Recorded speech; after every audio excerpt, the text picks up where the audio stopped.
across the Southern Pigskin Radio Network. Kevin Thomas, BJ Bennett, Ben Troop, glad you're with us here on the show. A lot to get to here this afternoon. We'll chat with Rennie Curran, former Georgia NFL linebacker. Also, Brad Lester was set to chat with him yesterday. We're going to chat with him on the show today in the second hour of the program. And Charlie Campbell, WalterFootball.com. We'll talk some draft with him coming up in the final hour of the program. And he had some things to say about Zach Wilson that we'll get to coming up here in just a little bit. Kevin, this is an amazing early 2000s football show. We have Ben, who's a former Florida Gator All-American in the early 2000s, Brad Lester from Auburn, who was playing in some great backfields. I mean, his former coach is now a U.S. Senator. And then, of course, Rennie Curran, who was an All-American. So, BJ, just a phenomenal early 2000s college football show today. Well, look, college football history and tradition is what makes the sport special, and excited for the conversations today, man. I really am.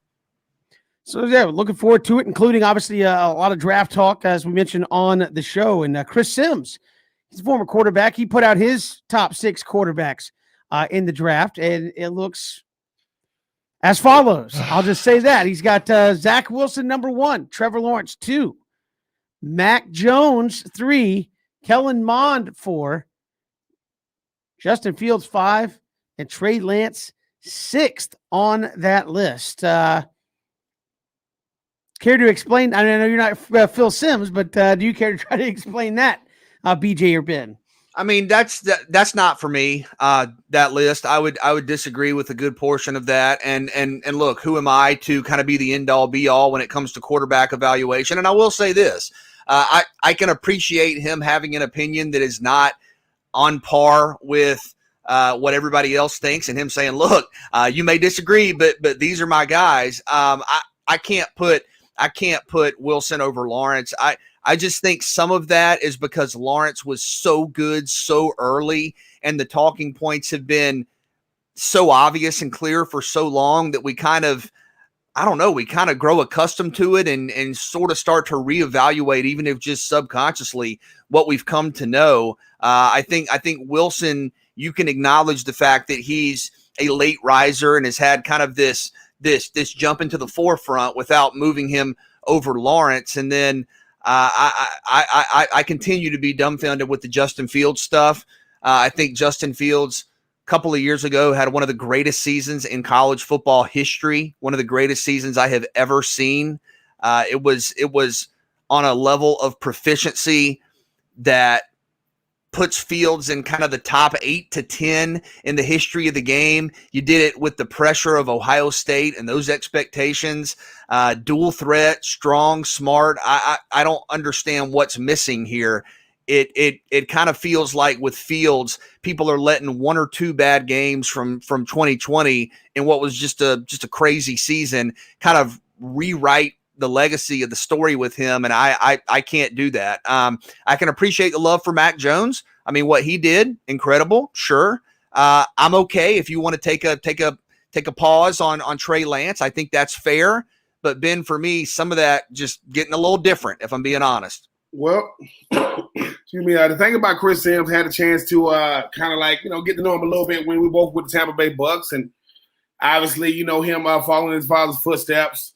What he's doing right now, he knows the quarterback position. I'm never, ever going to disrespect what he sees. The thing about Zach Wilson that everybody keeps saying, BJ, is what he does individually to help the collective. I know that he's not going to have a better resume than Trevor Lawrence. He's not going to have a better resume than Jones and these guys. But I think what they keep on doing is they're comparing him to a Russell Wilson, what he can improvise. They're comparing the way he can do outside the pocket with a guy – like Aaron Rodgers. And the thing is, they start saying, all right, everybody's going to have a bad game. Everybody's going to have a bad performance. How did he play? How did he play overall? And he seems to have that it factor. I know we're going to get to personality traits, which, I think at the quarterback position that definitely like is going to apply more to any other position. But I'm not going to knock it. The thing about Trevor Lawrence is this. We've known about Trevor Lawrence. I say we as everybody in college football. We've known about Trevor Lawrence a long time. And he panned out. He was the number 1 player coming out. Followed a legend, a guy like Deshaun Watson. If you want to call it, beating out Kelly Bryant. whatever. But BJ, played the 2 national championships, won one, lost one, and lost in the college football playoff. The thing is, Zach Wilson, that's the only way we're going to hear about him the way he did. He was at BYU. He had to play Coastal Carolina for the world to even see him play. But I just think, too, when I look at the fact that Justin Fields is number 5, Kellen Mond, who to me definitely has great upside, but he has that all or nothing type game. And you know how it is, BJ, with Kellen Mond, if he's on, he's on. And if he's not, he's not. I just think that when you start evaluating these quarterbacks top to bottom, obviously the cream of the crop this year right now, as far as like the hype train, that's going to be Zach Wilson. Mr. Consistent is Trevor Lawrence. A guy that benefited from how he played his last year is obviously Mac Jones. I think when you look at Kellen Mond, BJ, his production overall at Texas A&M is up there. And I just think that when Justin Fields, when you start talking about can't process defenses, that's nonsense. When he left Georgia, he didn't have to go to Ohio State and do what he did, but that just showed the type of talent he had. And Trey Lance, I think everybody's kind of like pumping the brakes on him because never threw a pick. One season, one game was a highlight real game. I ain't never seen nobody do that. But right now, BJ, I know that Urban Meyer and the Jags respect Chris Sims. They don't respect him that much. Trevor Lawrence will be the number 1 overall pick. I got that part. But I just think that I just go back to when Carson Wentz came out. You kept hearing about Carson because he was going to go number 2, right behind Jared Goff. I'm just saying, 2016, Jared Goff goes number 1, Carson Wentz goes number 2. I think Zach Wilson's going to go number 2, and you're going to pick him. But don't start saying all kind of crazy stuff about he's a better player. He's a better player. If he wasn't a better player with Trevor Lawrence when they was in college, he didn't become a better player than you evaluate. Man, I'm telling you, see that throw? Yes, that's nice. And he still lost to Coastal Carolina, and they added them on a Wednesday. I'm just saying that has to matter. So Chris Sims, I respect it. Went to Texas, played with him, lefty, cool. But I just think that you want to get people to look at your list, put anybody over Trevor Lawrence, and people are going to be clicking, and we clicking. I do think that's something a lot of this is. When you get into the draft season, it's about what can I say that gets people to look at what's going on and pay attention to the draft in some respects. And I think ever since we saw Jacksonville get the number 1 pick, and you knew it was Trevor Lawrence, not before that date really, did we ever see anybody other than Justin Fields and Trevor Lawrence right there, right? Never. Jags get number 1 pick. Everybody in the world knows it's going to be Trevor Lawrence. And since that point, it's been, oh, man, Zach Wilson, he's number 1 guy on my board. Why? What changed after everybody stopped playing games? Like, after all the games were over, that's when everybody got on the Zach Wilson, hype train. And I think we know why. It's like, hey, you got to build some intrigue into this thing. So, look, Trevor Lawrence is number 1. I will still put Justin Fields number 2. If you're asking me, Zach Wilson, look, I think you could make a case that Mac Jones is better than he is. I know Mac Jones, you could say, well, he had all the talent. Good. What do you think he's going to be playing with in the NFL? All dudes that are NFL caliber.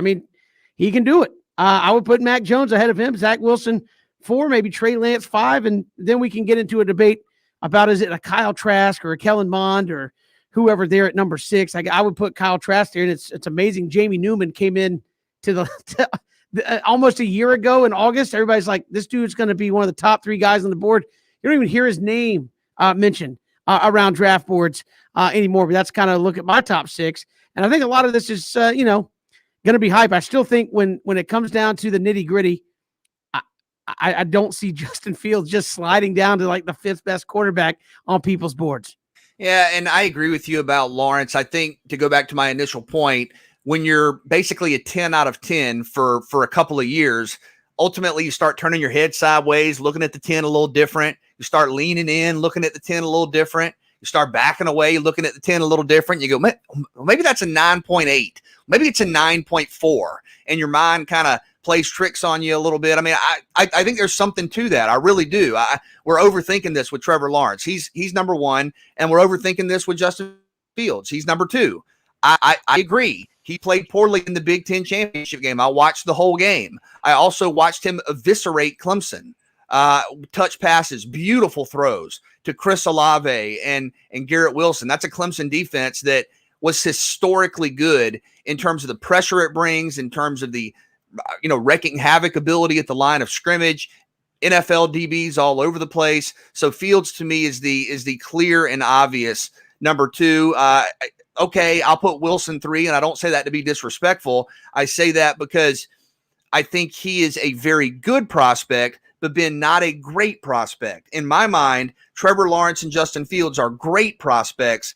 Zach Wilson, a very good prospect, deserves to be a first-round pick, probably deserves to be a top half of the first-round pick. But I think there's a difference between a Trevor Lawrence and a Justin Fields and a Zach Wilson in my mind. I think Lance is fascinating. I really do. And maybe that gets you in trouble. You start to get into kind of the reach waters. You start to swim there. But, man, 6'4", 225, won a national championship, didn't throw a pick, can kind of do the read option stuff you see now at the next level, big-time arm. I'm okay if you want to slide him down, but I'm comfortable going with him 4 because I think the potential upside, his floor might be lower, but his ceiling is higher. And I think depending upon where I'm picking, I'm okay with that. I wouldn't take him in the top 5, but depending upon where I am, I think I'm okay with that. I'll go Jones 5. I like Mac Jones. I think he has the potential to be a good quarterback. I have some athleticism concerns, but I don't think they're unovercomable. And then I will go with Trask 6.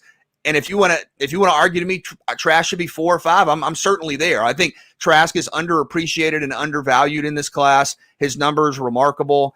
So that would be, compared to Chris Sims, I guess my top 6, with Lawrence obviously leading the way at 1. I mean, BJ, you see what Chris Sims just did? The people go, hey, man, why is media so intriguing? Oh, man, because we can create narratives and we can shape it. What you mean? I can create something and I can shape that thing. Well, he can create it and we'll shape it. He'll put something out there and we'll just go all into it. This is the thing. BJ, if we were not college football enthusiasts and we didn't have to cover the game, we wouldn't know Zach. Think about this. You would not know Zach Wilson. But all of a sudden, hey, man, it's this dude. His name is Zach Wilson. And you want to watch this guy. It's like somebody said, don't think about ice cream. Think about it. So that's what we're doing right now. Zach. And the thing is, Kevin, how many times you seen Zach Wilson play? You haven't. But you don't got to, because they say he's going to be a top pick. Kellen Mond forgot that he was even involved in the draft process. Chris Sims brought his name back. Hey, man, I got you, Kellen. Boom. I'm just saying, this is what you love about the draft process. You can go from a nobody to a somebody. And I'm not saying Zach Wilson's a nobody. I'm just saying we validate these people. Like, the fans validate you once you're on the team. The media validates you before you get drafted. And they know they do. That's why they just pumping them out. So we'll see. Zach Wilson will be number 2. He's going to be number 2 off the board. Justin Fields going to be like, what am I? Did I not do nothing? And then Kyle Trask walking around somewhere saying, what did I do? Sorry, dude, you shouldn't have got beat down by Oklahoma in the bowl game with the scout team. That's what you get. Forget the fact that you were the Heisman Trophy finalist. No one cares. So I love it. This is why I watch BJ, because every year I say, dude, is the hype train real? The realest thing about the draft is the hype. It is the realest thing about it. It is the perception-driven, narrative-driven, sensationalized, journalism-driven draft. And this is what it is. And I love Chris Sims. I am not calling him out. But whoever, if somebody say, man, why ain't nobody read your PJ? Because I got Trevor Lawrence number 1. You better put Zach Wilson. You want to get clicks? Put Zach Wilson over Trevor, and people going to get clicks. Yeah, that's a quick look there. Chris Sims will come back. Charlie Campbell had something to say in his latest mock draft on Walter Football. We'll hear from him coming up in the final hour of the program. But I had some interesting things that scouts had said about Zach Wilson. We'll get to those when we return. It's 3 and Out all across the Southern Pigskin Radio Network. We are streaming live, ESPNCoastal.com, also live on Facebook, Twitter, YouTube as well. Hit us up on Twitter at Pigskin Radio. Share your thoughts and comments with us there as well. It's 3 and Out all across the Southern Pigskin Radio Network.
NFL draft. Obviously, we're all awaiting that, and we'll talk to Rennie Curran, former Georgia Bulldog, about his draft experience. Also, Brad Lester will join us coming up in hour number 2. But looking at the quarterbacks back there a few moments ago, Zach Wilson, obviously a guy that is up near the top of a lot of mock drafts and quarterbacking, moving up a lot of quarterback boards there as well. Charlie Campbell, who we'll talk with coming up in the final hour of the program, from his latest mock draft on Walter Football, said, quote, "Team sources say Wilson is confident and intelligent, plays tough, has keen recall, and inspires his teammates to play for him.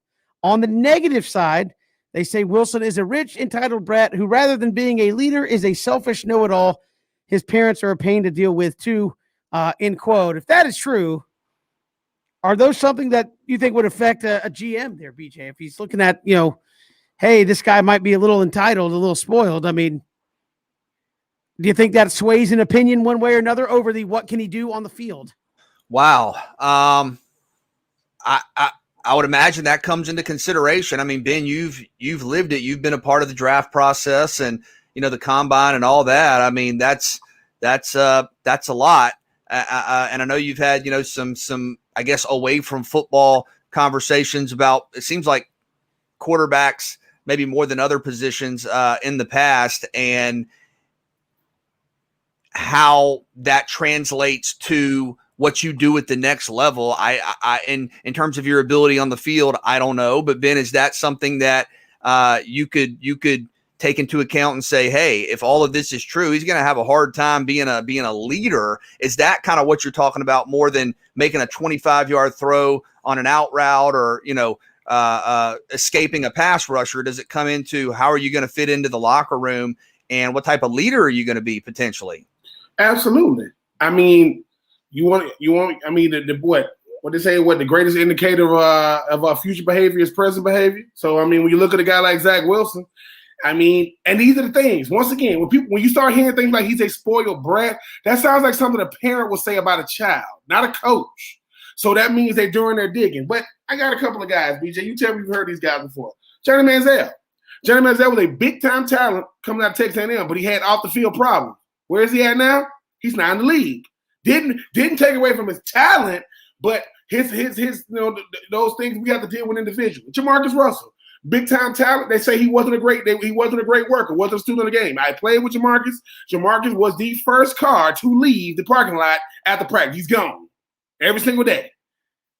Then I think about a guy like Charles Rogers came out, second pick in the draft in 2003. He had a weed smoking problem. They put that in his contract.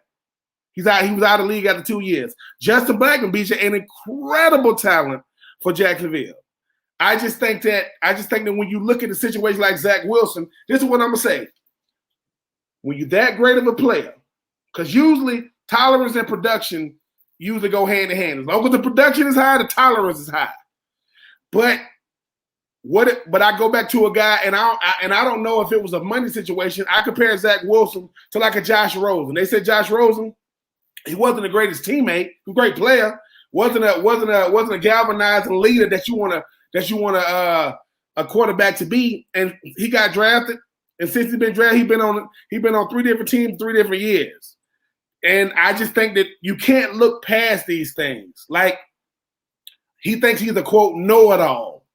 Well, that means, okay, 1, he has to listen to the offensive coordinator. 2, he has to listen to the quarterback's coach. And 3, he has to be able to take criticism. He's going to get criticized a lot. He's going to get all the praise when they win and all the blame when they lose. Can he deal with that? And like most, he's coming from money. See, it's not like, his situation is different. He ain't doing this to buy mommy and daddy a house. He ain't doing it to change his family's dynamic. He just like to play, and I'm really, really good at playing. All right, mommy and daddy, y'all don't want to give me the trust fund? I'm going to go get my own money. I'm going to be a spoiled brat and a beast. How about that? I mean, and I'm not mad at him for that. A lot of guys, you go back to Arthur Smith. He got away from the family tree. I mean, the family ties to make his own money, make his own way, being a head coach. So I'm not knocking him for that. But don't look past that know-it-all. Spoiled brats, a lot of us have those. I can deal with that. But the know-it-all part, like, that's that, I know what I need to be doing. I don't need you telling me, I'm good. I went to BYU and I'm going to be the second pick in the draft. That kind of stuff matters. and he keeps hearing his name a lot. So I don't think it's going to be the biggest red flag, but every other player slipped in the draft when they had red flags. Lamar Jackson slipped in the draft because he had a red flag. Dalvin Cook slipped in the draft because he had a red flag. Deshaun Jackson slipped in the draft. If slipping in the draft is going to number 2, yeah, that's not. I don't see that. I don't see them being too concerned about it until he starts playing bad, and then he'll come back to this quote where we told y'all he said he knew it all. Yep. I mean, and again, that's these are teams as you look at it. Hey, they're going to do their due diligence on everybody. This is a 20, 25, $30 million investment you're making in the guy to be the leader, the face of your team. They're going to ask everything, find out everything. And obviously, BJ, they're going to find out everything they ever wanted to know about you and more. And Ben, we talked about this before the show. Like when you heard people asking questions about, maybe it wasn't even at the combine, but when scouts would come up and just ask stuff like, what was the strangest thing somebody ever asked? Like just wanting to know about you when they were trying to do, I guess, their deep dives, or you ever heard somebody ask somebody else about you during that process? Man, so once again, being naive about this process and how just understanding just how big of a business it is. If you're sitting there talking with a scout or whatever, and he's saying, "Hey, man, I had a chance to meet with Doug Williams, when they were scouting me, from Tampa. I met him at like a Logan Steakhouse, something like that, Kevin. And he looked at me and said, "Sorry, man, we couldn't find the Maryland fried chicken, or we would have went there." That's him letting me know. And for those who don't know, Maryland fried chicken is synonymous with Swainsboro. That's him letting me know. Or the fact of the matter is, they'll say something like, "Nah, man." They'll say something like, "Yeah, man, sorry I was late to the call, man. One of my friends, they had to go visit one of their family members in jail last week." And they'll just look at me, letting me know, like, we know about your background. Like, we know what you come up dealing with. Or now you get the dumb stuff. You a motorboat or a speedboat. What kind of animal would you be if you would be an animal? I would be an animal that kills coaches in meetings. That's the kind of animal I would be. Like, but looking back on it, they're trying to see how you think. Like, can you deal with the little nitpicking stuff? The little like, they praising you about your game now. Those same guys gonna be nitpicking every little thing about you. But I play tight end, and I can only imagine what some of these quarterbacks. I mean, Kellen Winslow got kicked out of a meeting. I mean, they literally said, "Get out!" And when he's cussing, he still went 6 overall to Cleveland, so he dropped. If that's a thing, but Kevin, I just look at it as people think they want to be a part of this business. If you want to be a part of this business, they are scrutinizing every single thing you do. Good body language. Why you look like that when I'm saying something to you? Well, you like you don't like what I'm saying. What, you got an attitude? And all you did is stuck your hands up. I mean, Jeff Fisher was trying to talk to me about daylight saving time, right?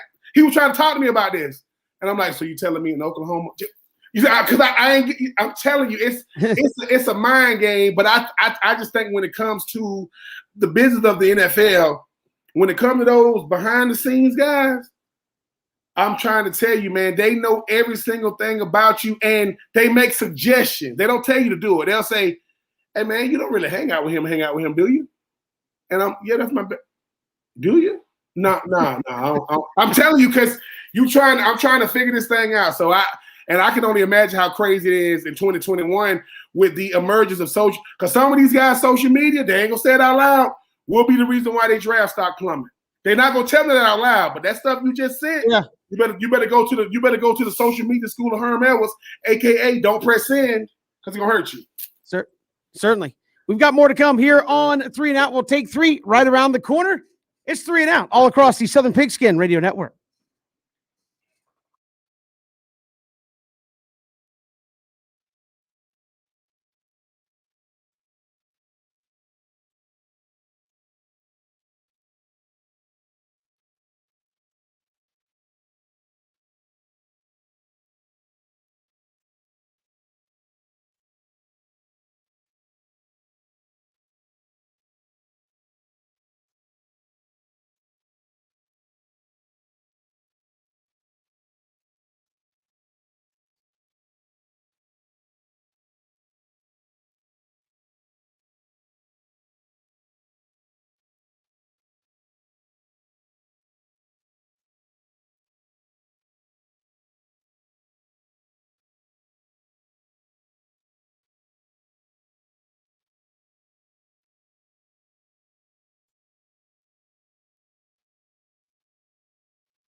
It's 3 and Out all across the Southern Pigskin Radio Network. Kevin Thomas, BJ Bennett, Ben Troop. Glad you are with us here on the show. Rennie Curran coming up with us at the top of next hour. Also, Brad Lester, former Auburn running back, will join us next hour as well. So with that being said, we'll do Take 3 now. We'll take 3 here on 3 and Out. All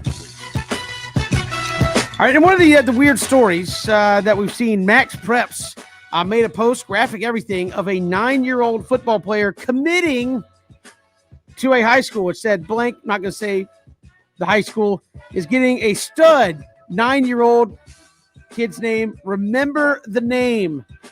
Is that weird, sad, lame, cool? What say you? I don't think that's cool. I think that's a lot too much. Not even a little bit too much. That's a lot too much.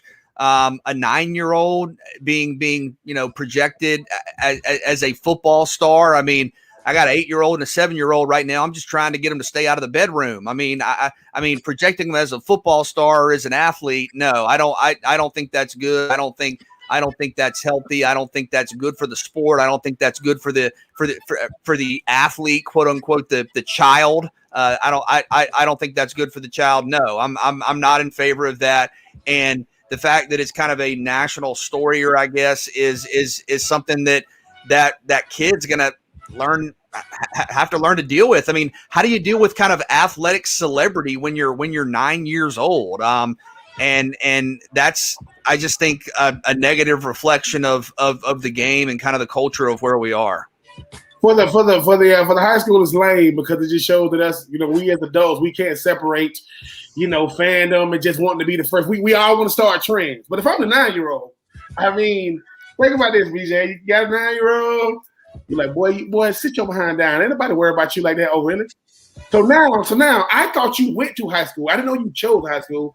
As far as me, man, I'm taking my talents to so and so. Went to high school, hasn't went to middle school yet. Exactly, it's like this. So this is the thing. So no, that's what people not factoring in. The middle school like is, hey boy, didn't I tell you start running hallways? That boy gonna say, do you know who I am? Do you know what high school I'm going to? Boy, you better hope you get out to 6th grade talking about going to this high school. And then BJ, you talking about Trevor Lawrence? Has he peaked at 9? Because we don't even know how his body's gonna look by the time he get to high school, So I'm just saying, BJ, when you start talking about these little narcissistic type kids, it starts we're the reason why. This ain't a kid. This has to be parenting, because I guarantee, as a 9-year-old, I couldn't run an Instagram page. I couldn't create graphics and my own highlights. I could barely play the sports I was playing. I had to be directed by adults. There's no way this is the kid. No, it's not the kid. It's not the kid. I mean, my son wants to do, podcasting. He wants to do all kind of stuff on social media. I'm like, boy, you ain't doing all this. He showed me the little boy that make $25 million a year. I said, you want to do it with me? You want to do a dad father son show? Because we can do it. I'm just saying, BJ, I don't blame you. This number one, this kid got to be a beast. There's 9-year-olds and there's this kid. He probably like a kid I saw when I was 12. Everybody's a beast when you're playing against 9-year-olds. I'm more offended by the use of the word stud and beast. That's come on. It's come on. BJ, half of the kids out there don't even know what's happening. They're like, my parents made me sign up for this and they put a helmet on me. I don't know what's going on. Yeah, I mean, let's let kids be kids. When my son played soccer, he literally during the middle of the game, at least 7 to 8 times a game, would just sit down. During the and that's fine, man. It's exercise, man. I mean, now let's let kids be kids. Not a fan of that. Remember the name. I mean, think about it. 10 years from now, when he's actually getting recruited, I just hope this little kid ain't failing English, because I mean, you got to be a good student too when you the man like that. He's not taking English. He's still learning how to write. Yeah, he's taking. Here's how you do a D in cursive or E. Or do they still teach cursive? Yeah. Okay. Do they? Sir, I think they teach them how to write their name in cursive. And they have to do all the work in cursive. I mean, this kid he just learned his 7. He just learned, his multiplications by 7, and now he's going to high school. We haven't through that yet. Let's move along. Take 2. On this day, 38 years ago, which means one of us on this show was alive to actually be around for this. Don't remember it, but Terry Bradshaw admitted to a hospital under the assumed name Thomas Brady. How amazing is that? That one NFL quarterback goes into the hospital under a name of the greatest down the road GOAT quarterback, Thomas Brady. Have you ever done that? And what would your fake name be? I mean, that's absolutely incredible that name. I mean, between that alter ego and that actual person, that's a lot of Super Bowl rings. I mean, that's incredible. For me, no, like sometime in the past when it's been beneficial, my dad and I have the same name, the same legal name. So it's like I've been able to, hey man, this ticket says, is it you? You were born in 59, 60. Yeah, no.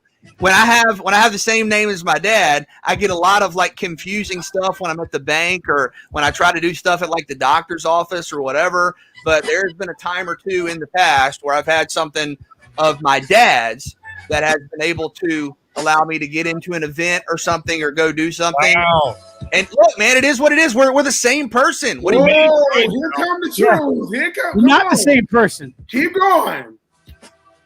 We are the same person. You're not the same person, though. So you're Coach O'Shea. No, I'm Coach O'Shea. I never said I was Kevin. Exactly. Exactly. No. Listen, all I'm saying is this. Okay. All right. Back in the day, right? You know, have fun a little bit, you know. Sometimes you'll feel like, probably like more. I feel like somebody more than what I should. I'm just gonna go ahead and say it. Okay. Yes, I would go by the name, Barkley Kendrick. Why? Because he is the black version of Clark Kent. I can't call myself Dark Kent, so I used to go by Barkley Kendrick. I did. I used to always say Barkley Kendrick. And and that stuff will work. Man, that stuff like, what's Barkley Kendrick? Now, I might have gone by another name. There was a name back in the day. The ladies used to love Morris Chestnut. So I would go by Boris. It's always going to be Boris Chesting, and that stuff would work. Boris Chesting. Now the Barkley Kendrick one. This is how that came about in college or whatever. You know what I'm saying? I'd be like go out to the club. Women would use different names. I'm like, why they calling you Alexis? That's my club name. Miller, what's your name? And my homie hit me. And I'm thinking he hit me like to say, don't tell your real name. I'm like, my name is Barkley. What Barkley Kendrick? How you doing, Barkley? I'm doing all right. So I'm just saying. So the Barkley Kendrick was that deal. I mean, I used to like Bill Cletters used to call my phone all the time. So I made a voicemail. I was like, this is Barkley Kendrick. And that stuff would work. Like they were like, they got the wrong number. And then my mama go, did you change your phone number? Mama, that's me. But I'm trying to get these Bill Cletters out, So yeah, Barkley Kendrick. More Boris Chesting. I might have to bring him out. Kevin, what's your fake name? I'm not famous enough to have to use a fake name. So. Oh, that's so. That's true. Wow. So there's only one person on this show who's had a person come up to them and say, quote, "You're a god to me." Okay. It wasn't me. Wasn't me either. So moving along, take 3 today is National I Want You to Be Happy Day. Who comes up with this stuff? Important government officials. I guess. If you could grant this wish to one fan base, what fan base would it be? They don't have to be a change. Just make them happy. That's the question, right? If you could grant a wish, not this wish, a wish to one fan base, what would the fan base be and what would the wish be? There you go. I think my wish would be for Georgia Tech fans, man, and I know a couple to fully appreciate their history. I know a lot of Georgia Tech fans who look around and go, man, we haven't been good for a couple of years. And then you got the Mike Griffin stuff from a couple of weeks ago about Georgia Tech shouldn't even be playing Georgia because they don't elevate the schedule for the Bulldogs. Man, and I didn't grow up a Georgia Tech fan, okay? But growing up in the state of Georgia, I always had an appreciation for, yes, Georgia's football history and tradition, but also Georgia Tech.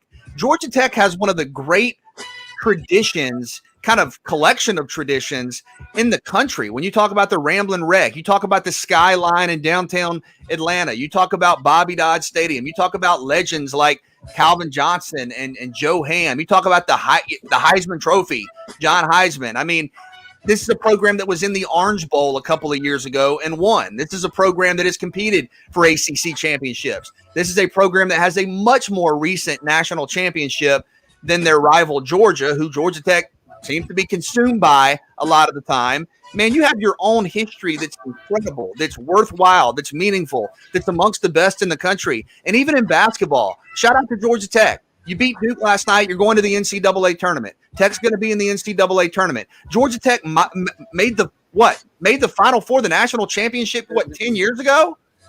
I mean, so DJ, so you're saying you're walking up to a genie if you're a Georgia Tech fan. You're I saying, have any wish. I need to appreciate. I the wish past. I could appreciate my past. yes. The genie is going to look at you and say, "Are you sure?"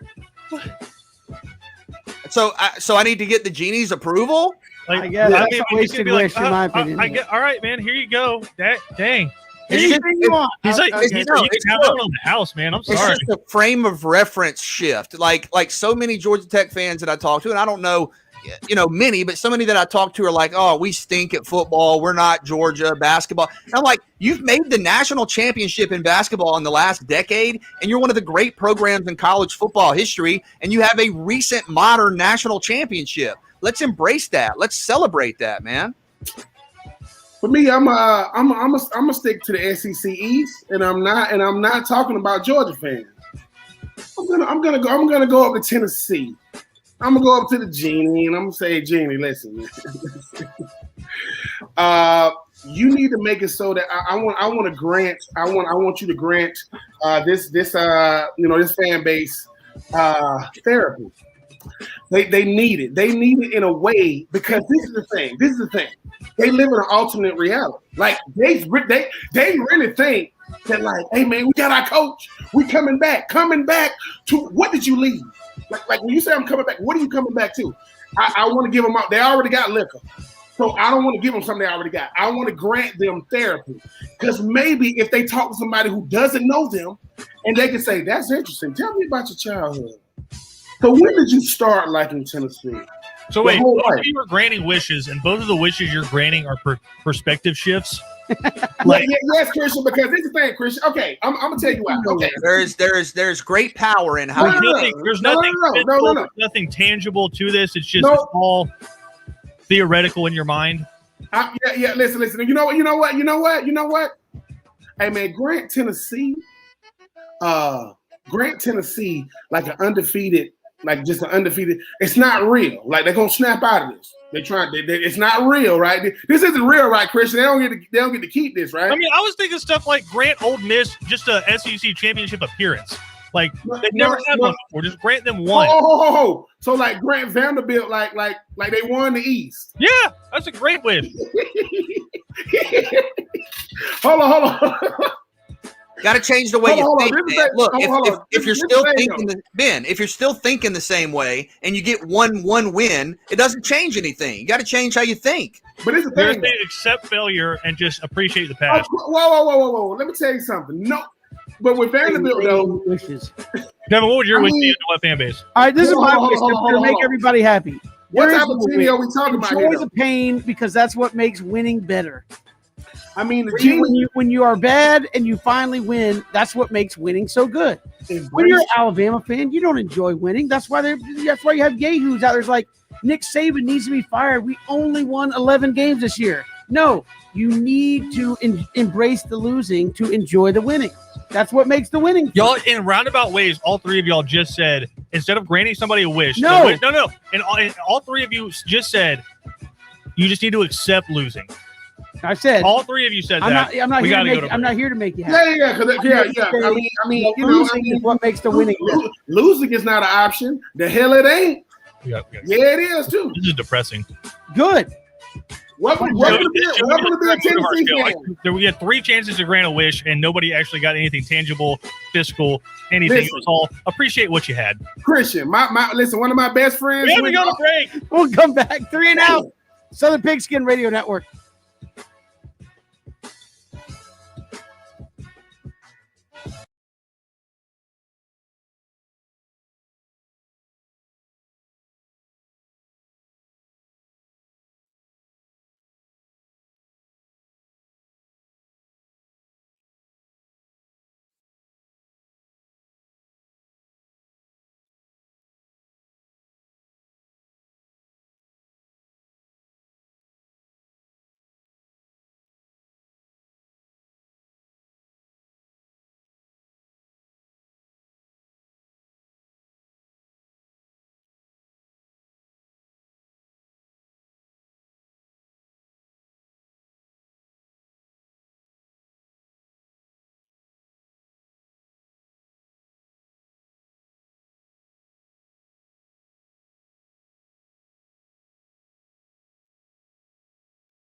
Welcome back to Three and Out here on this Thursday. Kevin, BJ, and Ben, glad you are with us. We'll chat with Rennie Curran and Brad Lester coming up next hour. Rennie Curran, former Georgia linebacker. Brad Lester, former Auburn running back. Crossed each other's paths, I believe, in high school at Brookwood and Parkview. Again at Georgia and Auburn. And again in the NFL. So we'll have a lot to talk about with them coming up in terms of how they got ready for the NFL and more with the draft and how much not having a combine potentially affects things moving forward to this year's draft in 2021. So looking forward to talking with both of them coming up in hour number 2. But quickly, Georgia Tech beats Duke last night in hoops. BJ, looks like that, according to a lot of accounts, will get them into the NCAA tournament, which begins here in a couple of weeks. Really good win. And I know the season started off slow for Georgia Tech with losses to Georgia State and Mercer, but they've rallied, I believe, 10-6 in ACC play, some high profile wins. It got weird last night. It got a little antsy down the stretch, but Tech found a way. Yes, I think the Yellow Jackets will be in the NCAA tournament. Well done, Josh Pastner. Rennie Curran joins us when we come back. It's Three and Out all across the Southern Pigskin Radio Network, streaming live at ESPNCoastal.com.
Welcome back. Hour 2 here of 3 and Out all across the Southern Pigskin Radio Network. We are streaming live, ESPNCoastal.com as well.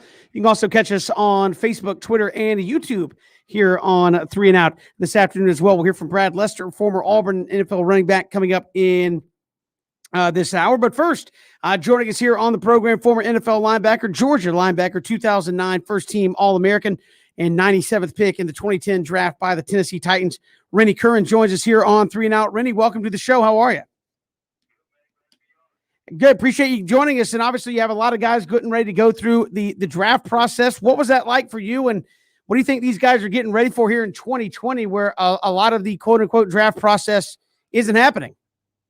Yeah, man, it's extremely challenging. You know, you look at most people when they are coming out of college and they're getting ready for their first interview for a corporate job. You know, it's one thing, and then you got this, which is a whole different level of just preparation, and a whole different level of just when you talk about interviewing and presenting yourself and trying to get picked up for a once in a lifetime opportunity.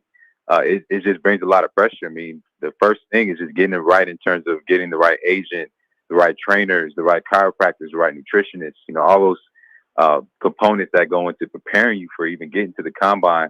And then now you add into the fact that we got the COVID, the pandemic, which throws a wrench in for a lot of guys, especially those who aren't your top tier first 3 round type of guys. You know, you have to be really, really creative if you're somebody that's in those lower rounds or who may be a free agent in terms of getting a look and getting an opportunity. So it's extremely challenging. And for me, obviously I had the knock against me, which was my height. And so I had to make sure that every single thing that I did was over and above in terms of my 40 time, in terms of my ability to, when I interviewed, show them the level of knowledge and my football IQ, really exemplify that, man, to let them know that, hey, even though I don't meet the measurables of a Rolando McClain or Brandon Spikes, that I can still bring something to your organization. So it was definitely challenging. To that end, did you ever think, as one of the great linebackers in SEC history, that you just wanted to tell people, look at my production, look at the tape? I mean, I get it. You want me to run 40 yards. You want me to, do these drills. But as someone who was as accomplished as you, did you ever just feel like saying, turn on the game tape? I know what I'm doing. Hell yeah, man. Like that's what I said the whole entire time was, man, look at the tape, look at the film. But their job is, when you get to that level, to try to find reasons why they shouldn't draft you. They are super critical. Their job's on the line. And that's the biggest thing I had to understand is it wasn't about me. It's a business. It's just like anything. If you're going to make $1 million investment on a car, on a house, you're going to want to know all the bells and whistles and all that. You're not going to care what that person before said about it. You're going to have to do all the due diligence and everything. So that's the point I got to, man, just understanding that it's a one-time thing. I got to go past this, and I never have to look back after this. But it was definitely stressful, man. What you see on TV is only about 5% of what we actually go through preparing for the draft, from, like I said, the interviews to the medical testing to the psychological testing to just even the drug testing at 4 a.m. Like it's crazy, man. But at the end of the day, that you're in a blessed position to like really change things for your family. So with everything that you go through, it's just definitely a feeling of gratitude at the same time. Really, one thing I know that when I was in college, I had to learn how to do is get past whatever insecurities I had about myself. When you're a football player, we have to hide anything that goes against this macho thing. When you talk about being a football player, you're the height that you are. You're not going to get any taller.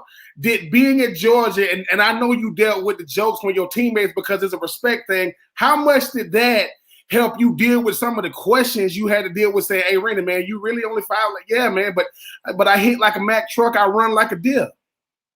Oh, yeah. I mean, you're right. I mean, from the day I switched to linebacker in the 9th grade, because I played running back. That's what a lot of people don't know. But I switched, man, from that point on. In high school, man, I started hearing the short jokes, from my teammates. When I got to Georgia, it was no different. It got worse at every level. Heck, even when I got in the NFL, I heard the short jokes. So once again, I had to just make sure that, like you said, man, I used that as fuel. I didn't let it get under my skin. I joked around, and just kept it moving, man. I had to have thick skin. I had to have that underdog mentality. And every time I heard that joke, or every time I saw a newspaper article where somebody was saying I was undersized, it just gave me more fuel in the tank, made me want to go in the weight room that much more. made me want to study that film a little bit more, get a little bit faster, quicker, smarter, and it really, really helped me to become the player that I became, man, just because I knew I couldn't slip. I knew my technique couldn't be off when I ran up against a 6'6" offensive lineman. And, half the time they would be laughing at me. Like, I remember when I stepped out on the field, forwarded like the Pouncey twins, like the guys like that, they would just point and be like, seriously? Like, I really put this man out here? And then at the end of the game, I always made it a point to make sure that they would walk up to me and shake my hand and let me know I'm the best linebacker they ever faced. So it gave me an edge, man. Even though I had to hear a lot of jokes and whatnot, it really built up in mentality, man. And I think every player has to face that in some way, shape, or form. Especially the higher you climb, man. You're gonna get those welcome moments, is what I call it, where you're gonna get knocked on your ass. And you're either gonna lay down or you're gonna get back up. Rennie Curran joining us here on 3 and Out. You mentioned going with the combine, not having that this year. Do you feel like the combine helped you at all? Are pro days enough? Do those matter, or was it, hey, I just need the one-on-one time with these teams face to face? All that other stuff doesn't matter. Man, it definitely helps, man. Like for a guy like me, like everybody had me marked at like 5'8", and so when I went to the combine and I got a chance to get in front of them, and they did the official measurements, and that came back at 5'11", and they got to see my physique, and they got to see me move and run, and they got the chance to interview me and learn more about my personality. It made a huge difference. I'm not gonna lie, I probably jumped up 2 rounds just based off my height alone. So the combine is huge, man, when they can measure you up next to the top competition in your position. And then you get a chance to, like I said, when you're in those one-on-one formal interviews, get a chance to really showcase and put your sales hat on and get on the board and show your knowledge and show your expertise. And they, break down your film. They really put you in some high-pressure situations. And if you can come out of that on top, man, it really sets you apart. So, like I said, I think a lot of guys are gonna, struggle when it comes to opportunities because of the lack of the combine and the fact that, like, I think they said only like 2 or 3 guys can work out for pro day. I mean, it's not realistic at all. And then I'm not sure if they're still doing it like last year, but I know they reduced some of the numbers too when it comes to training camp or whatnot. Like when you talk about going to the NFL, man, and the fact that like only 0.08% make it, every opportunity to get in front of a team or be inside of a facility matters. A lot of Georgia guys obviously getting ready for the draft. What advice, Rennie, would you give players like Eric Stokes and Richard LeCount and Monty Rice, these guys that are getting ready to be drafted at the next level? Man, the biggest advice I would give them is that, wherever you're drafted at is the starting point. It's not the end all be all.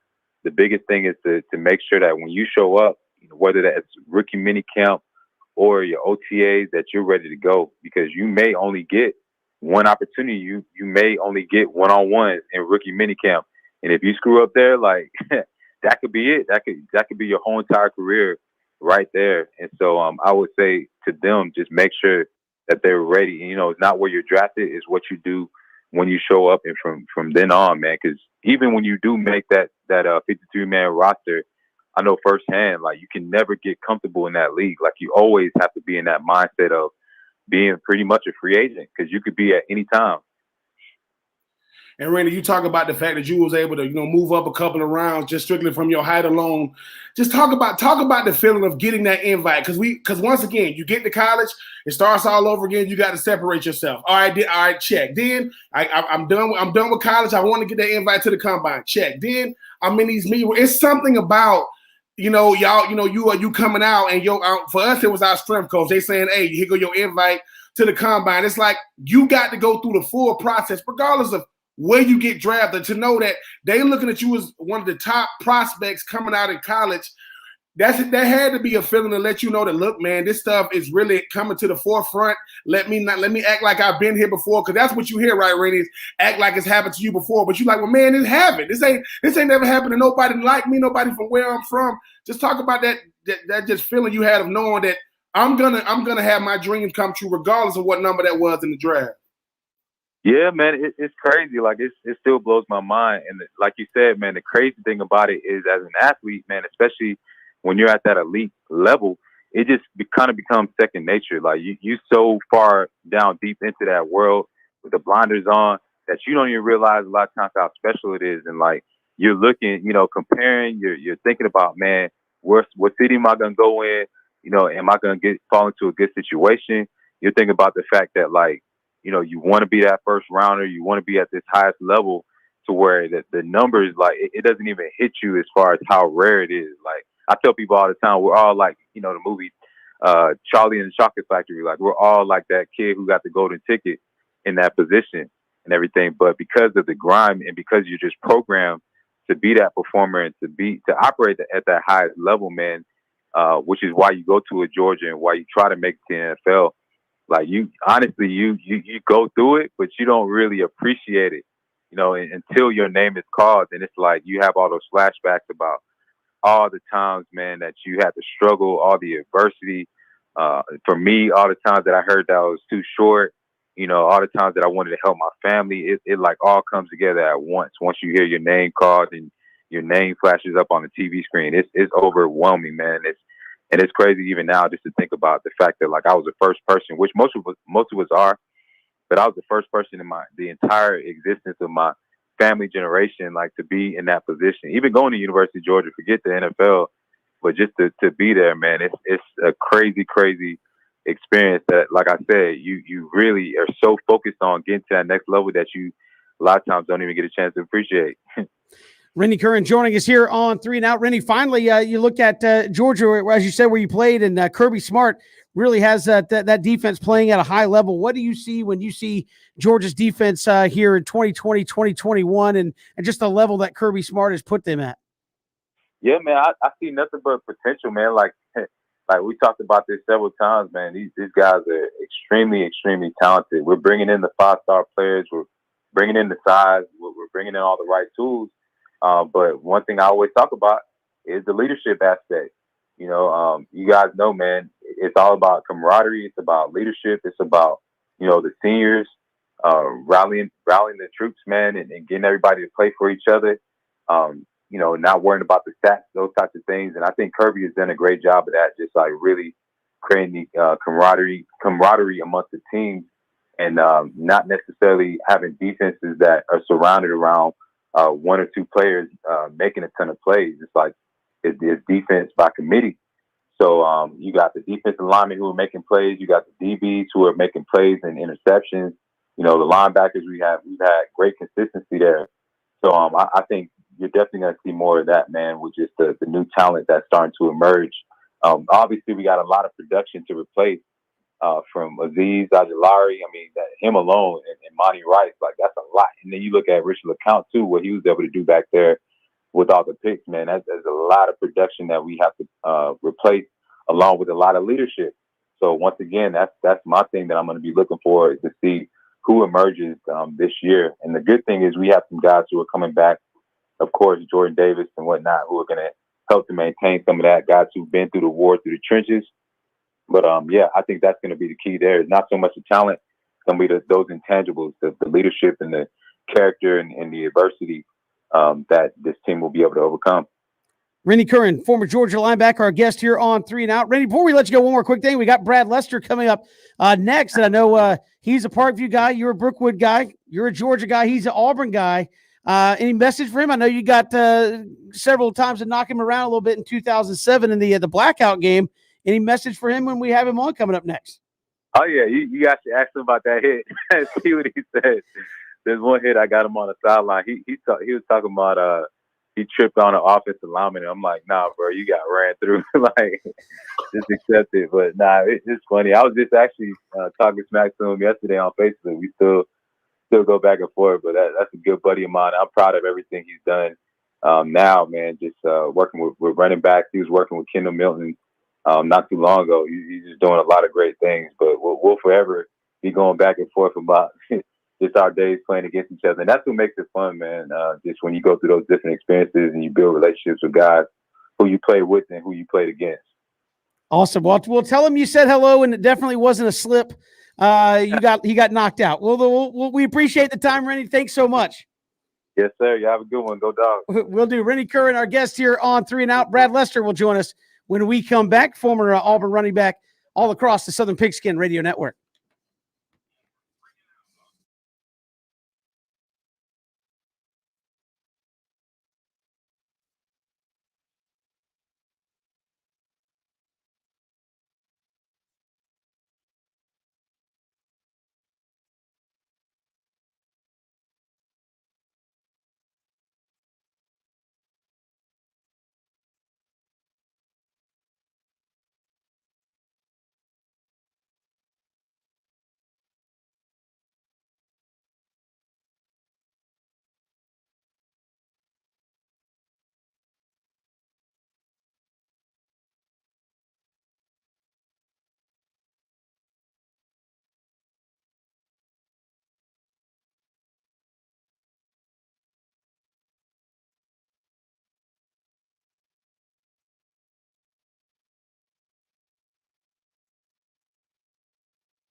Welcome back to Three and Out here on the Southern Pigskin Radio Network. Kevin Thomas, BJ Bennett, Ben Troop. Glad you are with us here on the Southern Pigskin Radio Network. Also live on ESPNCoastal.com. Also live video streaming there on Facebook, Twitter, and YouTube. And joining us here on the program, former Auburn running back Brad Lester joins us here on Three and Out. Brad, welcome to the show. How are you?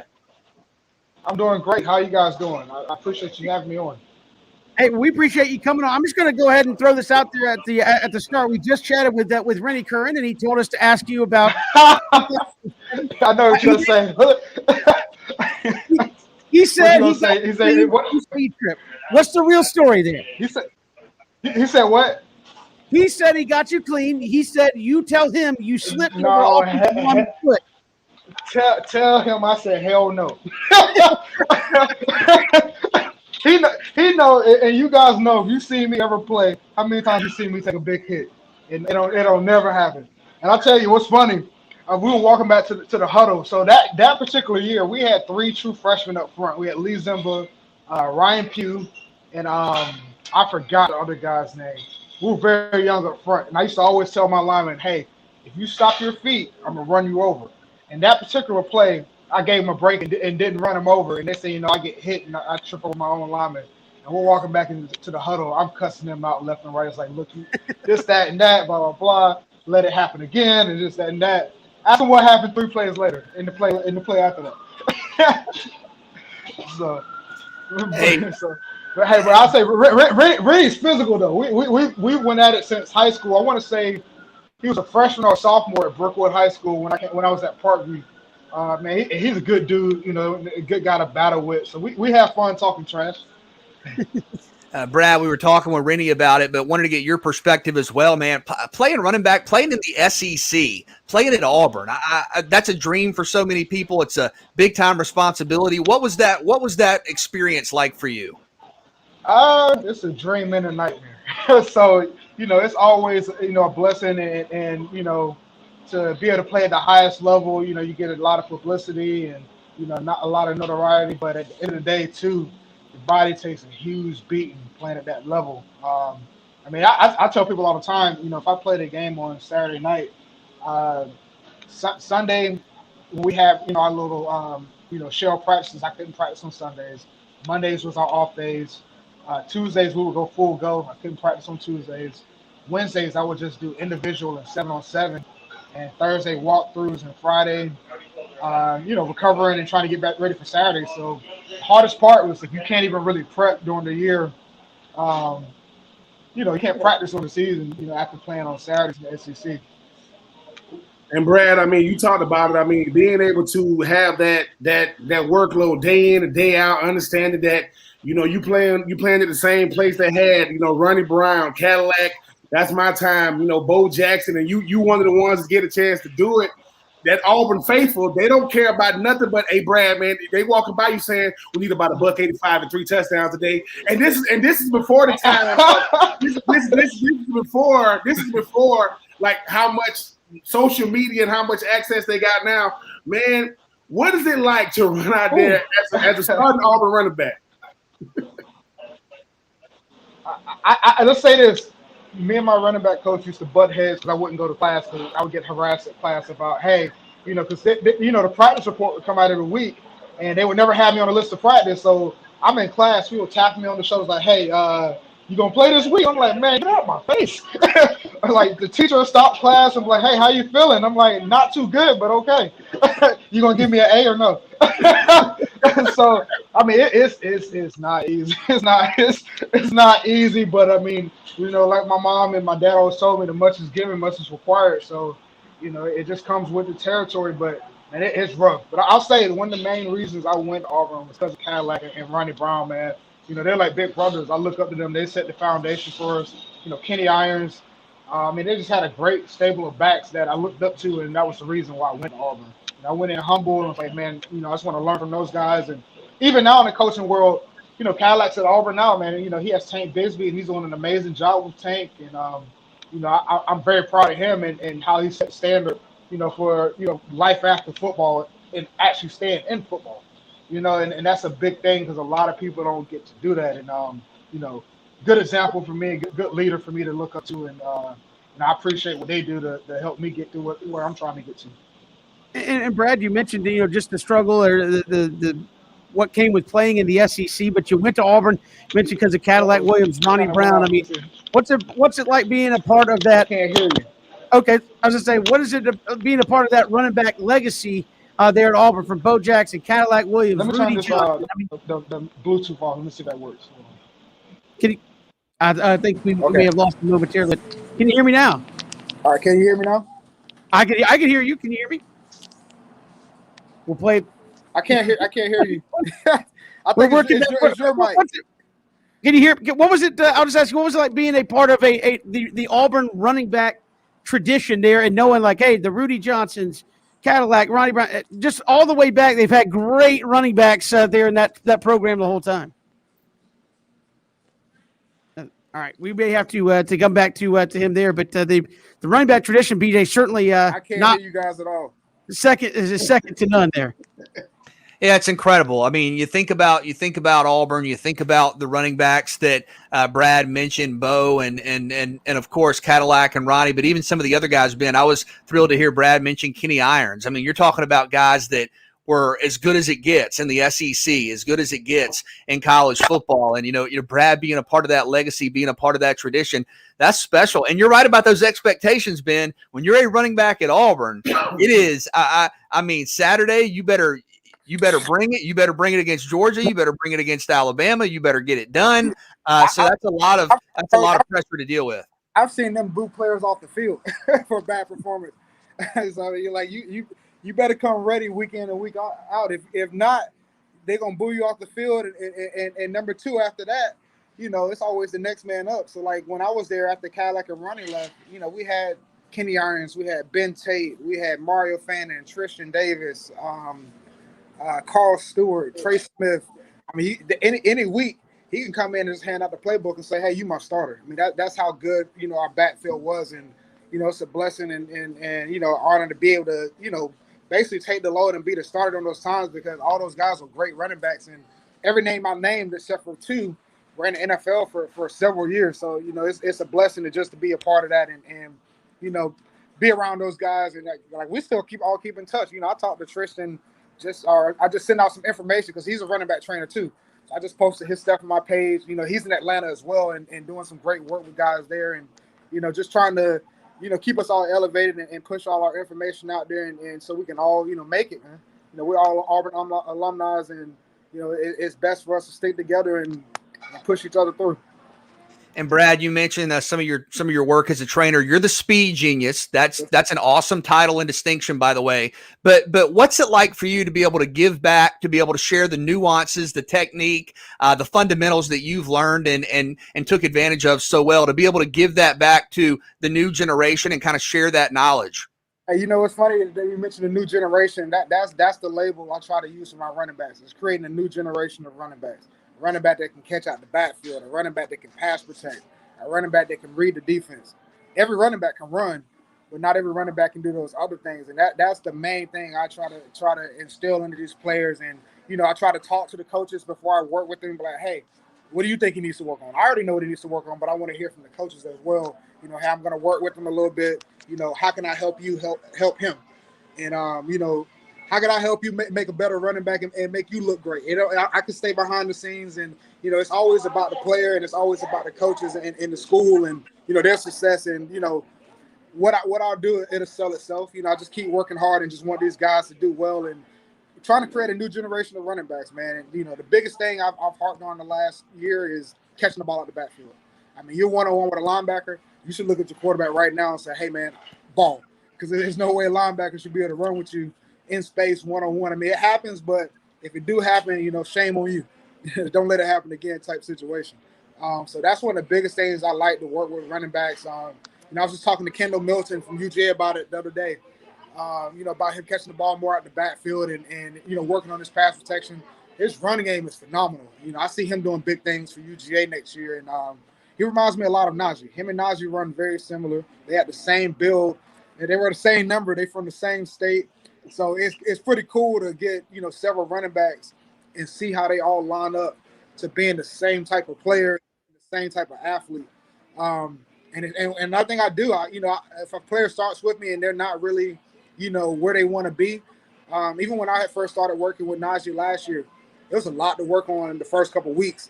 And, session, long story short, session with Kendall last week, he was kind of down about a couple of things with some of the drills. I was like, man, I said, it's funny. Same things you struggling with, your big brother Najee struggled with too the first 2 weeks. I say it's just about being consistent, persistent, practice, and practice makes perfect. I say you can't do it in a game until you do it in practice. So, I'm real big on really trying to, get it in their head that it's a mental game and it's about getting physical reps, mental reps, and just having a good attitude about things. Now, Brad, that's got to make you feel the best, though. I mean, it's one thing we had our time, right? You had your time. You talk about running Cadillac, and the one thing is when you've really, really arrived as a player is when I can give that wisdom to the next players. But you're not giving it to a running back. You're giving it to the premier running backs in college football. And it's something about when Kendall, it's something about when Najee look at you and say, hey, coach, or hey, Brad, am I doing this right? It's got to make you feel good knowing that they care about your input. I'm going to be honest. The first time I showed up to work with Najee, I get to the field and I'm like, man, what the hell can I show this guy? I'm nervous. I'm kind of like, man, I don't know how this is going to go. I don't know if he's going to be like a cocky guy that's, not going to really listen to anything I tell him to do. If I push him too hard, he's going to walk off the field. Man, as soon as I walk on the field, every day, yes, sir, no, sir. He was out there stretching before I got there. I mean, so it's real interesting to see how, man, these coaches do a good job of recruiting. I'll say that. So Alabama's running backs, Georgia's running backs, Auburn's running backs, all of them are super respectful guys, humble. Like they're all like, hey, coach, how can I get better? And I'm looking at them like, dang, you're already up there. But like they all looking to get better. And that's a good feeling to be able to talk to them. And, I talk to Najee every week after every game last year. I talked to him after every game. It's like, hey, like even the Notre Dame game, he jumped over the guy and broke off the 50-yarder. And I sent him a text immediately. He got it as soon as after the game. I was like, man, what was that? He was like, what you mean? I said, bro, finish the run. You could have finished that run. He was like, yeah, I thought the same thing. I said, yeah, don't do that no more. So it's just like the small things. Like even when they have a good game, I still stay on them about the small details. I'm like, hey, man, you got to fix this, that, and that. You're only as good as your last run, man. Basically is what I tell them. You're only as good as your last play. You're only as good as your last run. Never take no downs off. 100% every play. You never know when it's your last down. Brad Lester joining us here on 3 and Out now. Brad, I understand you're currently training yourself as well for the CFL. Tell us about that. I was just going to bring that up. So it's funny that you mentioned I'm kind of getting away from the game, and now I'm actually going to get back into it. I have 2 CFL workouts set up here soon. Won't say the team name, because we're still working on the contract stuff. But, 40 is still in the mid-4.4s. My verts is 39.5 right now. I'm wearing right at 205, so things are looking amazing. Down here in Orlando, I'm going to be working with Tom Shaw at Worldwide Sports. And, that's the best in the business. He's who trained me in high school, and when I was in college on spring break, I always worked with him. And all my numbers are the same, if not better, than when I came out of school. It's just like giving my body a break and just kind of staying around training myself the last several years. I always knew I wanted to come back. I just didn't know when. And my goal is just to sign with a team this year and close it on a positive note. I want to go for 13, 14, 1,500 yards if they let me take 1,500. That's the mindset I want to go into the season, and that's how I'm training this offseason is going into a mindset where I want to be dominant. I want to win games. I want to run for 1,500. I want the rushing title. I want everything that they're going to let me take. And if they don't let me take it, I'm going to take it type situation. So I'm really looking forward to it, man. When I tell you I'm working hard, it's I can't even explain the work that I'm putting in, and praying and hoping that the scouts see everything when I work out for them in a couple of weeks. And like I said, the numbers will show for itself. So if I post the numbers that I'm doing now and just keep continuing to train, I'll be on someone's CFL roster this summer, and I'm gonna go to work, man. Go to work. I mean, Brad, the thing is too, man, you got that Tom Brady juice in you, man. You getting older backwards, but I say that to say this. What was it? Like, was it a player you was training, or what made you say, you know what, man? Because as a football player, we always say, I'd rather ask where the exit is than to be shown the door. I want to leave when I want to leave, not when you think it's time for me to leave. So what was that for you to say, if I got to give it one more ride and then I can hang them up? You know what it is? Even for the last year, I've been thinking about the last year and a half, but it took Najee said something, Tank kind of mentioned something but didn't really say much. Kendall said something, and then one of my running backs from Virginia Tech said something. Whenever I show the drills, they all look at me like, do that? How you do that again, Coach? And then they're like, Coach, why you ain't playing no more? And I was like, you know what? I have no idea. I said, I got a daughter now. I have responsibilities to take care of her. I started this business and just kind of got away from it. Kind of got comfortable. But having so many guys continuing to say, hey man, why are you not playing? Or one of my mentors, Jervis, he's a real good mentor of mine, Clemson grad. He tell me all the time, like, bro, you should be playing on somebody's team.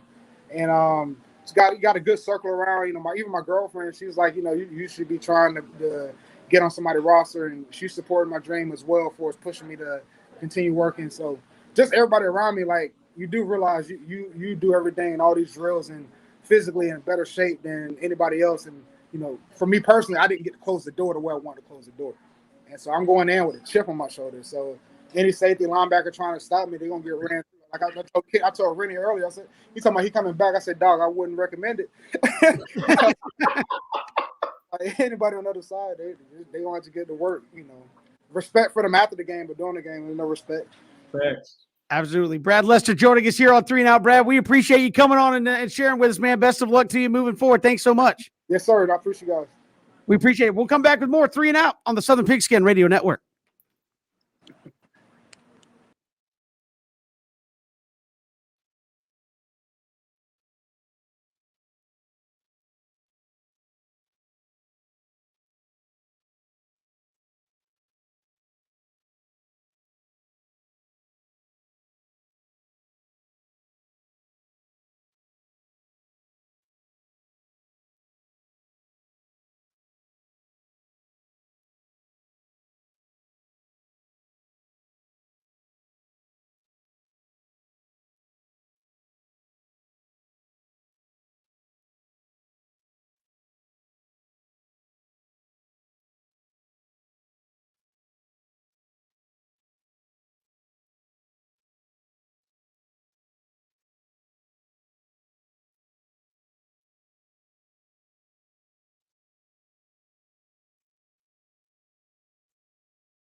I appreciate Brad Lester, Rennie Curran joining us here on Three and Out, and BJ. Very interesting conversation with both those guys. And one says, "Hey, it was clean." Another guy says, "Oh, I tripped over a foot." Ben says he got schemed when he got laid out on the kick return. I mean, what is it? I mean, are all these things true, or is it just like nobody ever got the better of me? I was schemed, double teamed, whatever it is.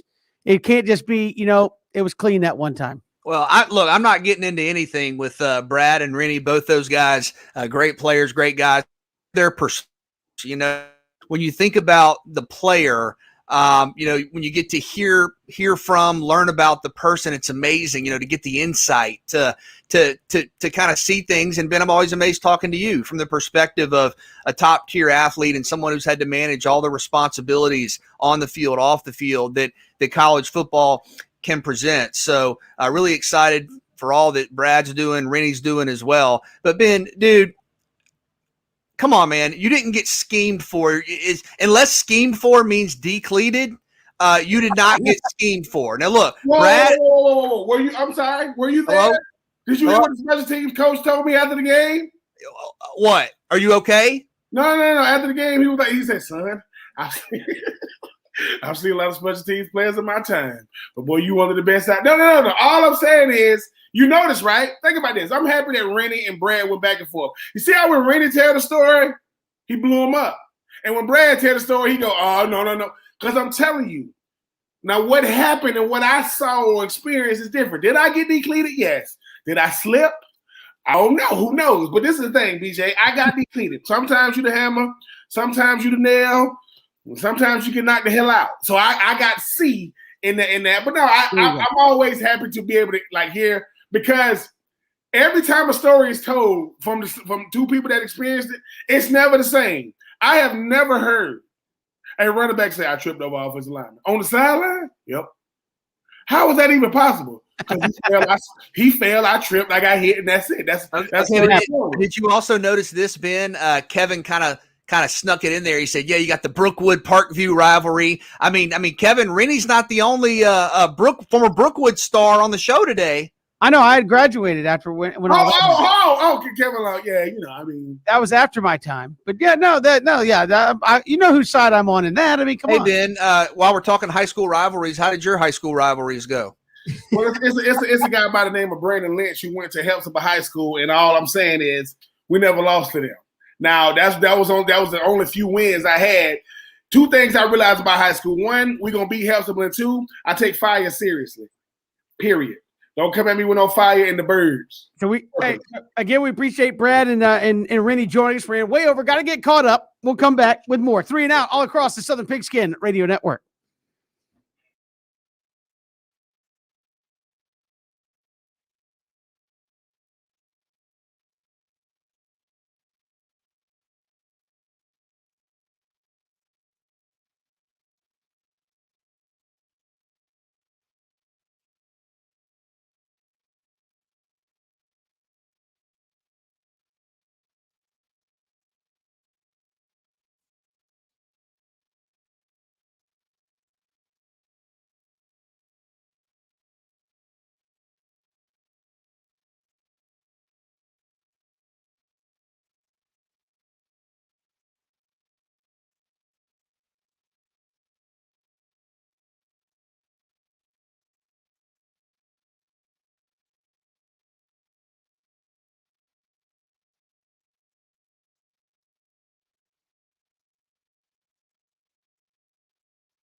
Welcome back, 3 and Out here on the Southern Pigskin Radio Network. Kevin, BJ, and Ben, glad you are with us. We'll hear from Charlie Campbell, Walter Football, coming up at the top of next hour. We've talked a lot of college football here on the show, and obviously looking ahead to 2021 as we look at the college football season. Some big out-of-conference games on the docket, including Clemson, Georgia. But what are you looking forward to non-conference-wise 2021 coming up here in the next season?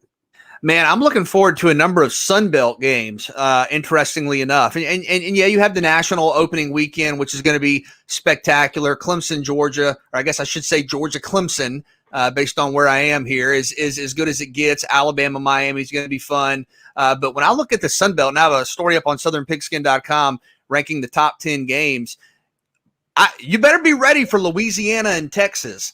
And you go back to last year, Iowa State made and won the Fiesta Bowl. In week 1, they lost at home by 17 to Louisiana. And I've seen Texas in some of these preseason top 25 polls. You got Sark in there, obviously. They're opening with Louisiana. You better be ready for the Raging Cajuns. And there's actually a couple of Louisiana games I'm looking forward to. Louisiana and Liberty are going to play late in the year. Louisiana and Liberty went 20-2 combined last year and lost their 2 games by a total of 4 points. Both quarterbacks are back. Levi Lewis for the Raging Cajuns and Malik Willis for the Flames. That's going to be a great game. And then, yeah, I'll say it right up the road. One of the games that I'm looking forward to the most is late November, Georgia Southern hosting BYU. BYU got a taste of the Sun Belt last year. When they played Coastal Carolina, that was one of the games of the year.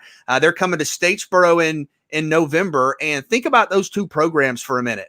Georgia Southern won 6 FCS championships from 84 or 85 up through the early 2000s. And BYU won the national title at the FBS level in 1984. So great history and tradition that's going to be on display. I know you got some national games. Obviously, the headliner's Georgia Clemson, but I think you have some great Sun Belt matchups coming up as well.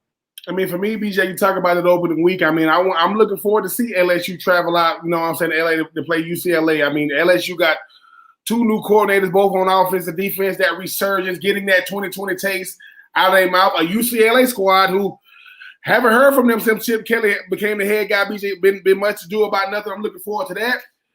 One that I know that old PJ Zuko Auburn is going up to Happy Valley to play Penn State this year. I know that's going to be a good one. You get a coach that used to be in the SEC and Coach Franklin. You see if Auburn can have that resurgence on the offensive side of the ball. And BJ, Cincinnati at Notre Dame. I think that's going to be a better game than people give it credit for. You see the way Cincinnati played Georgia down to the wire. They seem to get up for those big games. That's going to be, and I know it's not a big game, but I know that UCF ain't gonna like this. But them boys travel to USF, not UCF, because UCF didn't want to do a home and home. Well, I just want to throw a jab at UCF. Whoa. So Florida, South Florida is one of the games of the year you're looking forward to? No. What I'm saying is, I mean, UCF thought that, Florida was going to come to their home stadium and play because they said they got a more recent national championship. That's nonsense. Well, they do. We told them no. What they do? Mickey Mouse gave it to him with the hamburger helper hands. Here you go. Take it. I'm just saying, get out of here. But no, BJ, I'm just saying, you talk about Texas, Louisiana. Texas also got to play Arkansas at Arkansas. I'm telling you. You got some good games on the docket, BJ. And Oregon and Ohio State should be a good one as well. Yeah, and again, I think we've seen the proliferation of good non-conference games because of the playoff, where if it's close, people at least look at you and say, well, you went out of conference and put somebody on the schedule that was going to push you, challenge you, test you, and we won't necessarily – we'll give you some credit for that and won't necessarily hold it against you if it doesn't go your way. I'm sorry, BJ, but I've been watching Georgia Auburn highlights from 2007. Did we mention Louisiana at Texas week 1? Yeah, he did. Are you really asking if BJ mentioned a Sun Belt game? I mean, I think the Steve Sarkisian era probably is going to start 0-1. That was the one he led off with. That was literally the thesis of my entire answer. Okay, perfect. Because like I said, I've been watching blackout highlights from 2007. I'm trying to find the Rennie Kerr and Brad Lester hit. So I just was not paying attention.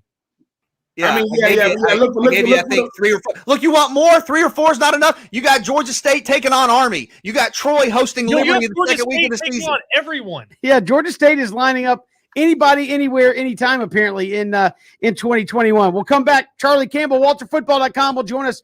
We're talking draft. On the flip side, it's 3 and Out all across the Southern Pigskin Radio Network. We are streaming live at ESPNCoastal.com on your mobile device with the ESPN app.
Welcome back. It's 3 and Out all across the Southern Pigskin Radio Network. Kevin, BJ, and Ben. Good to have you along here in the final hour of the program as we talk a little draft here on the show. Our next guest from WalterFootball.com has been one of the most accurate ones. 2015, 2016, 2017, 2018, 2020 in Draft Rumor. Actually, most correct picks in the NFL media for 2017, 2019. Charlie Campbell joins us here on 3 and Out. Charlie, welcome to the show. How are you?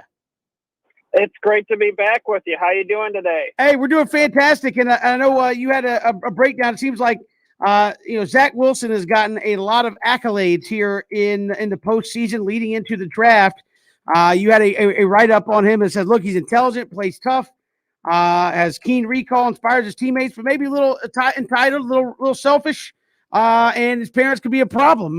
What's the accurate take here on Zach Wilson? Is this everybody knows Trevor's number one, so we're trying to create some draft drama, or is he legitimately shooting up draft boards?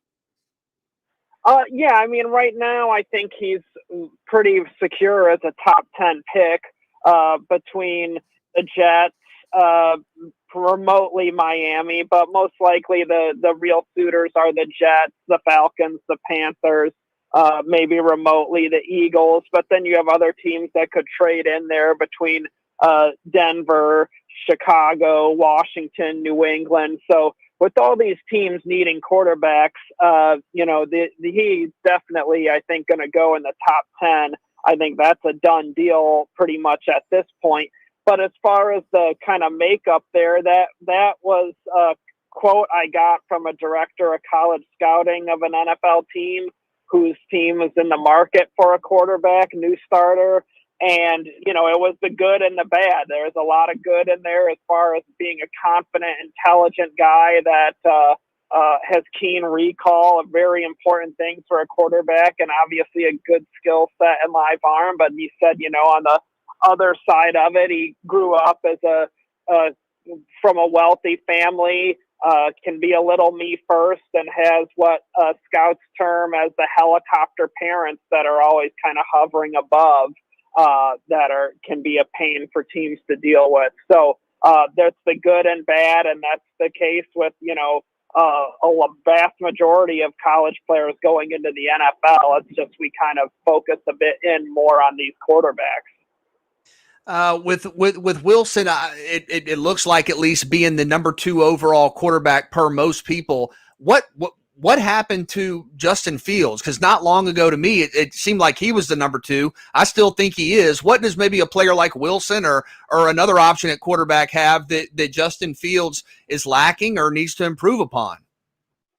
Well, I agree with you personally, but when I do a mock draft or, ranking the players on the website, I do it with where I think the players will come off the board, because my opinion at the end of the day doesn't matter. It's what NFL teams think and value these guys. And I personally like Fields more. I think the reason why Wilson is kind of past him, is more likely to go ahead of him and in the consensus projection, is because of the pocket passing issues that Fields displayed in some games this past season, whether it was Northwestern, Indiana. Just the pocket awareness and pocket passing needs to improve with Fields for the NFL. And Wilson's a more natural pocket passer. So I think that's why Wilson has kind of become that consensus number 2 quarterback prospect. And Charlie, I mean, even when you talk about the good and the bad, when it comes to a guy like Zach Wilson, you talk about the intangibles of a guy like Justin Fields, or, people like nitpicking. Don't they have to do that now when it comes to them quarterbacks? I know everybody's going to get evaluated, but you got to evaluate these quarterbacks differently. And even with the Zach Wilson, the tolerance and the production, they got to kind of be at the same level, because I understand having these helicopter parents, but I don't think these GMs going to be worried about Mr. and Mrs. Wilson, too much once they get him inside the organization. Yeah, I mean, it all depends on the team and the fit with the coaches and what they want to work with and what they're comfortable with. If they feel that, this is a selfish Me Too kid, it might turn some coaches into, more inclined to go with a different quarterback, whereas it's just others will feel they want to work with him, and they're fine with what he brings to the table in terms of the good and the bad and intangibles. So it's a really, beauty is in the eye of the beholder when you're, kind of deciding between these top quarterback prospects. Fields is a unique athlete, has a really good arm, is accurate. So the skill set is definitely there. He I think his development got hurt in a way with the shortened season. He needs more reps and game time, where Wilson played more games, albeit against a very weak schedule. So there's, pluses and minuses with all these guys. And I think it just comes down to the teams and what they prefer and among them. Charlie Campbell, Walter Football, joining us here on 3 and Out. And I think in your latest mock draft, you had the Falcons taking Justin Fields. Is that a play there for the Falcons, who are obviously looking to replace Matt Ryan? And if it's not Fields, do they just go next on their list? Is it that cut and dry, like they're taking a quarterback, or is it they want a specific quarterback, or they're going to go another direction?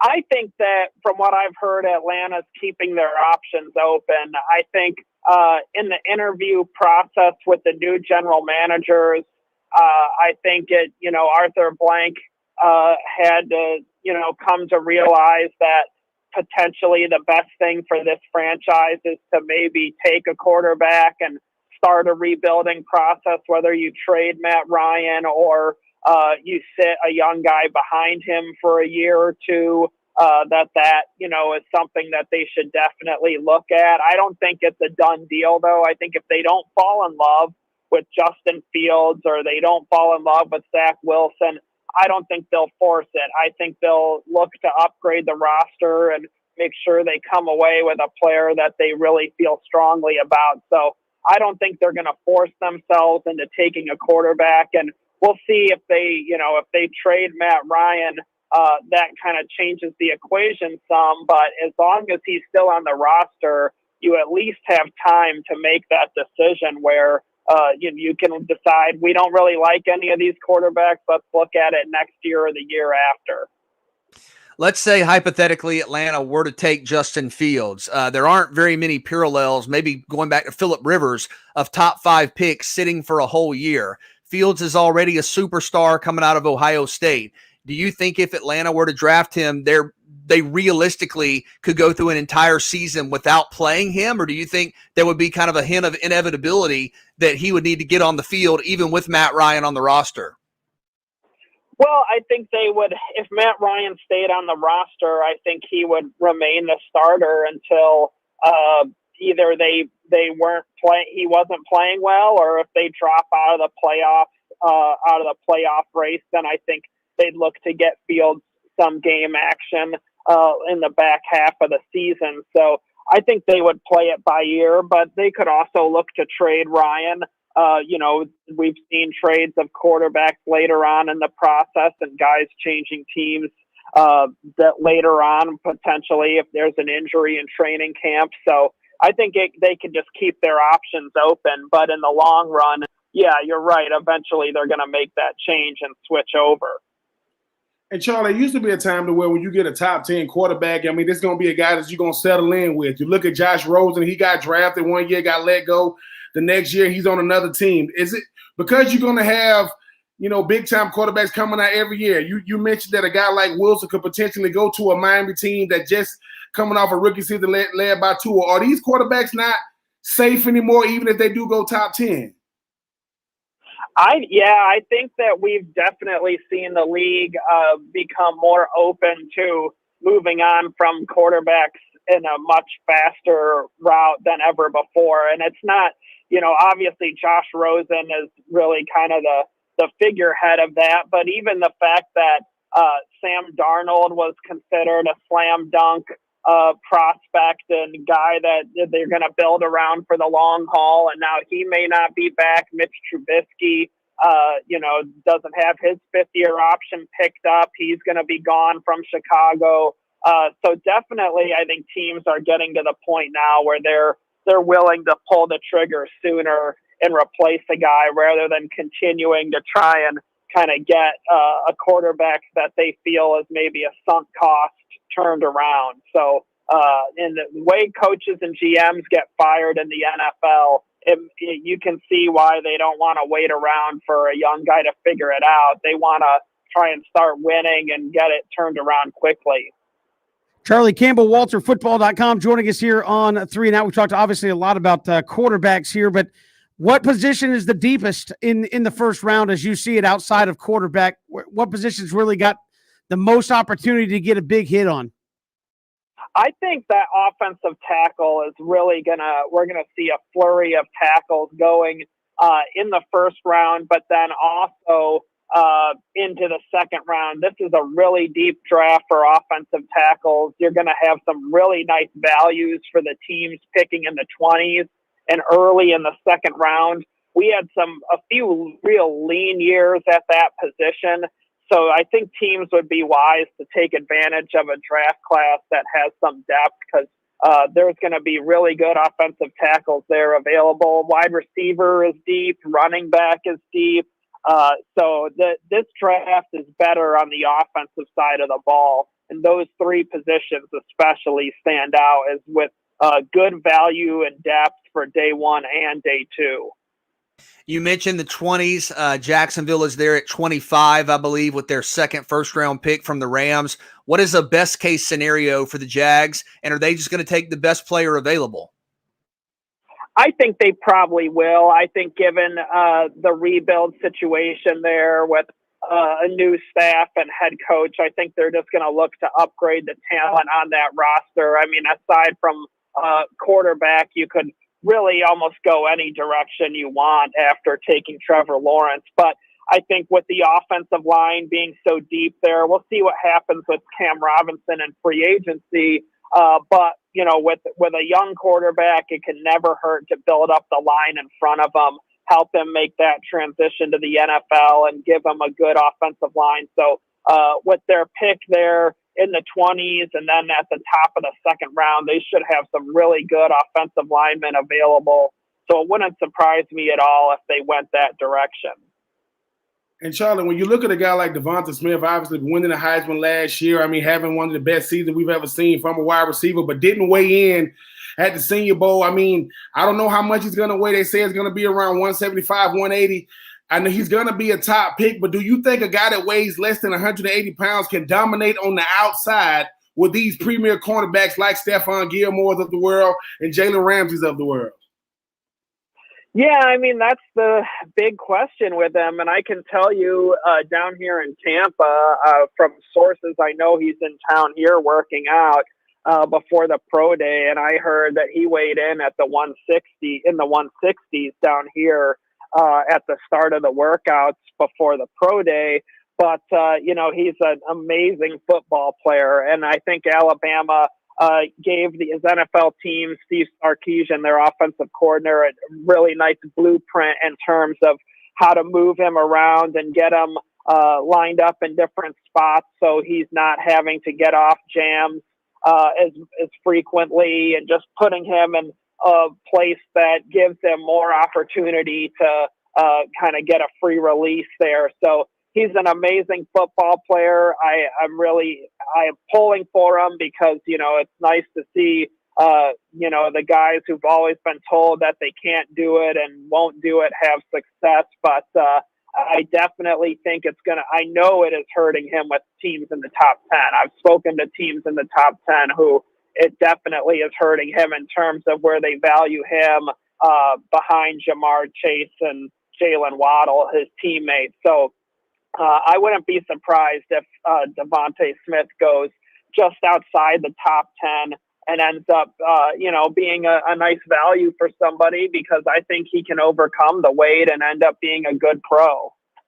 Charlie Campbell, WalterFootball.com, joining us here on 3 and Out. Now, no combine this year, Charlie, just coupled with everything weird, 2020, 2021, going back, you mentioned needing more time for some quarterbacks there, Justin Fields. What about the guys who opted out and said, look, I'm not playing this year for health concerns, whatever the reason they opted out, didn't play any college football? How do you feel that's going to affect those guys in the draft? Have you heard from teams that said, man, we're really high on this guy, but didn't get to see him play football within the last year?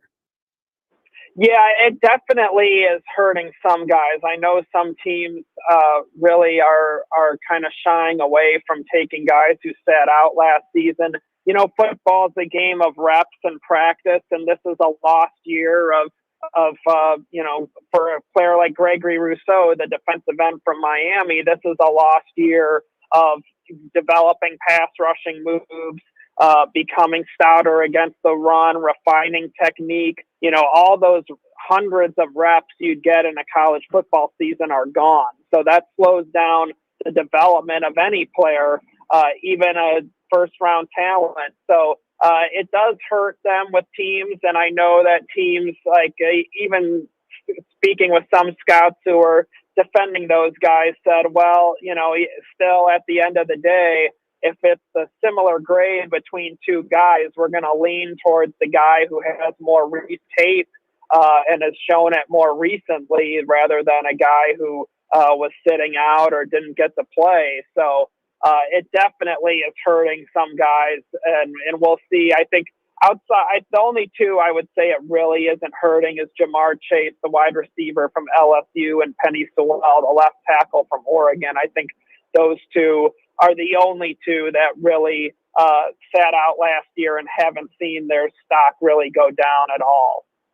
Charlie Campbell, WalterFootball.com, our guest here on 3 and Out. Charlie, really appreciate the time. Thanks so much. Thanks for having me. Great talking with you guys. Appreciate it. Charlie Campbell, WalterFootball.com. Always enjoy talking draft with him here on 3 and Out. We'll come back. More to come here on 3 and Out all across the Southern Pigskin Radio Network.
Good to have you back here on 3 and Out on this Wednesday. Kevin Thomas, BJ Bennett, Ben Troop. Glad to have you along here all across the Southern Pigskin Radio Network. Again, good to chat with Charlie Campbell, WalterFootball.com. Looking at the quarterbacks, obviously that's a big position every year. We looked at Zach Wilson and, looking at the rundown, Christian said, hey, look, let's try to get out of our own biases here with Trevor Lawrence and try to see what everybody else is seeing that maybe we don't see. When you see it, that could Zach Wilson potentially be better than Trevor Lawrence at the end of the day. And I would say if he goes to the Jets, probably not. But, I mean, could he be at the end of the day is something that a lot of people aren't seeing with him. Well, I mean, there's a lot to like with Zach. I mean, first and foremost, you guys know that I'm a stat head. I mean, he has one of the 5 most efficient seasons in college football history. Last year, his passer rating was 196.43. The only players with a higher passer rating, I'm going to try to do this off the top of my head, Mac last year, Joe Burrow, Tua, and Kyler Murray. Those are the only quarterbacks who've had a more proficient in terms of the passer rating metric season. He had 10 rushing touchdowns last year, something the passer rating doesn't even take into account. So he's athletic. He kind of meets the modern prototype with mobility. He's big. I don't think there are any concerns about his size, and the proficiency numbers are off the charts. And I do think that as much as the Coastal Carolina game was a struggle for Zach, he redeemed himself a little bit late in the year against San Diego State. San Diego State finished with a top 10 defense nationally, and Zach completed 75% of his passes for 303 yards and 3 touchdowns. So you can see it, you can measure it, you can quantify it, you can appreciate it. He's a very talented guy. And I think the high completion percentage, Ben, the high yards per pass attempt number, those are things that I look for when I evaluate an NFL quarterback, and he's very impressive there. Yeah, I mean, I the thing is, when I'm talking about Zach Wilson, I mean, I'm always rooting for the player. Let me start out with it. Is Zach Wilson box office? Yes. I mean, he's the reason why you watch BYU. That's it. You watch Clemson for a lot of reasons, not just Trevor Lawrence. You watch him for a lot of reasons. Is he a guy that can definitely handle the moment? Yes. Is he a guy that seems to play big in big moments? Yes. I know people are going to go back to the Coastal Carolina game, but Zach Wilson is the guy, BJ, that I think is ready for the big times. People say, well, if it's that, why did he go to BYU? Well, I look at it like this, and this is just being honest. If Trevor Lawrence would have went to BYU with all the hype, would he have had the hype he have now? I don't know. I don't remember Zach Wilson come out of high school. I remember him now. And when you talk about, what this guy brings to the – yes, okay, so he come from a wealthy family. So how many people come from a wealthy family that you think not going to have some type of an attitude because I don't need those around me? That's just normal. But I do think when you talk about playing the position, look who they compare him to. Comparing to Russell Wilson. Comparing to Aaron Rodgers. And they're just talking about his ability to make plays out of the pocket. Why is he being seen better as a better prospect than Justin Fields? His ability to make plays in the pocket. So, yes, he definitely got a shot to be better than Trevor Lawrence. Trevor Lawrence got to elevate the status quo of a franchise that has been down for a long time. Zach Wilson's going to go to a place to where they're going to put him in a position to do what he was doing at BYU, give some guys around him. Again, though, if he goes to the Jets, is that a better place than Jets? I mean, I'm not. I'm not. No. This is the thing. I'm not saying it's the same thing as Jacksonville. I'm not saying better, but at the end of the day, right? Look at Justin Herbert this year. He had the best rookie. He had an incredible rookie season, and the team didn't play well. So I think it's how we evaluate Zach Wilson. Is he doing his job on a bad team? Because if he goes to the Jets, like when Trevor Lawrence go to Jacksonville, that's what we might be talking about. But think about this. A guy like Zach Wilson goes to the Jets. Who we got to play better than? Mark Sanchez? I mean, that's the last good quarterback they had that I can remember. So I do think that Zach Wilson got a shot because he hears it. I mean, think about this. He's a wealthy kid that played football, which means he got on mommy and daddy's nerves so bad. He said, you know what, dude? You get your own money. All right, cool. I'm going to go to BYU. Still going to be – and he's going to get drafted number 2 out of BYU. So he's a big-time player. And BJ, he's already playing with a level of – because, he's a wealthy kid that plays football. So kind of like a fraternity kid that can throw the rock. But he's nice. I just think that if he goes to a city like New York that is crying for a superstar, and he lights it up, like an Odell Beckham Jr. type. He might not be winning games, but he's playing well. Who knows how his career end up? Because I do think that when you talk about a guy like Zach Wilson, who has done enough to garner his attention, but his game speaks volumes. No, he didn't get voted as a captain. He definitely got a shot to be good, because the thing about Jacksonville is this. If Trevor Lawrence is good, that don't mean that Jacksonville is, which means he can go out there and light it up. They still got to tackle that beast up there in Nashville, and then who knows? I mean, Carson Wentz is in Indy, so that division is a little bit different. So yeah, Zach Wilson is very, very impressive. I go back and forth. I just don't think you got to compare him to Trevor for him to be good.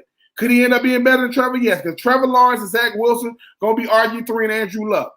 It's gonna be Jameis Winston, Marcus Mariota. They compare those guys when they come in. We'll see what ends up happening, but who knows, man? The guy with the headband might end up better with the guy with the golden locks. We got to just wait and see. Well, and Kevin, I will say this. I mean, you want to leave a lasting impression, right? You want to play your best when you wrap up your college career. You want to have that momentum, that springboard to the next level. And Zach Wilson's last game, he completed 26 of 34 passes. That's 77% for 425 yards, 3 touchdowns, and 0 interceptions. He also ran for 2 touchdowns. That was his last game. That was against Cody's Central Florida squad. So had a heck of a kind of a grand finale in college. So yeah, there's a lot to appreciate and like with the young man. I'm just glad you didn't compare Zach Wilson's numbers against Central Florida and Trevor Lawrence in his last game. Obviously they were playing two completely different type balls. Yeah, I was told to make this a positive only. I was just making sure. I thought you might have gone that direction because I'm pretty sure UCF finished last in the nation in defense. No. Think about that though. Hey, listen, fellas, we're gonna have a meeting about Zach. You're not allowed to say anything negative. Oh my God, that's right. You only can be complimentary. Okay, well, he's a handsome kid. He got a nice head of hair on him. Man, seems to be confident. No, talk about his football. No, Zach Wilson gonna be fine. I think too, BJ. He kind of got that Johnny Manziel. Like, I want to prove those guys around, prove those doubters wrong, and prove to the guys that play my position coming out with me aren't better than me. We'll see, but he gonna have his chance to do all. Heavens knows I've been wrong before in a draft. I'm not saying that, but as I look at it, if I'm the Falcons, I'm floating we're high on Zach Wilson. We love Zach Wilson. Why? Because you want the other guy, right? That's how draft stuff works. Zach Wilson, we're ready to jump on him. Oh, are we not seeing something? And then all of a sudden he becomes a hot thing. So I don't know. Can he be better? I guess I just look at what they bring to the table, and I think just on straight ability, I think Trevor Lawrence brings a lot to a franchise. And again, I'm not saying Zach Wilson can't do it, but the statistics are all these cats we're talking about. When you look at the top 6, maybe 2 of them end up being legit starters in the NFL, right? Just the way the numbers work out. Go into first round, 4 of these guys probably play a year or 2 and are career backups or out of the league. And then you get 2 legit starters, maybe a superstar out of it. So, again, I think Zach Wilson has a lot of upside. I just think for people who are like, well, he could be better than Trevor Lawrence. I'm sorry, put him on the Jets and we'll see. Because that is not an ideal situation for anybody. Ask Sam Darnold.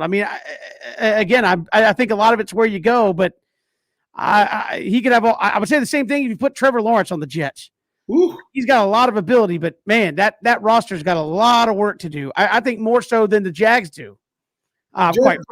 Justin Fields is going to, when they ask Justin Fields, what do you remember the most about when you got drafted? He's going to say, oh man, Zach Wilson. Why? Because of him, I had to go to the Jets. I went to Atlanta. And when you think about it, from Atlanta, get drafted by Atlanta, I get to play in the dome. We got to deal with the snow. He already got to see the snow in Ohio. He's trying to get as far away from that black ice as possible. And we'll see. But I feel like a lot of it could be smoke and mirrors for teams trying to, create hype around a guy that takes them off of the guy they really want at the end of the day. We've got more to come here on 3 and Out. We did our bracket recap there of the number 1 seeds. So we had action movies, running backs, all time in college. We'll fill out the next level or 2 of the running back bracket when we return. It's 3 and Out on the Southern Pigskin Radio Network.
Radio Network. Kevin, BJ, and Ben.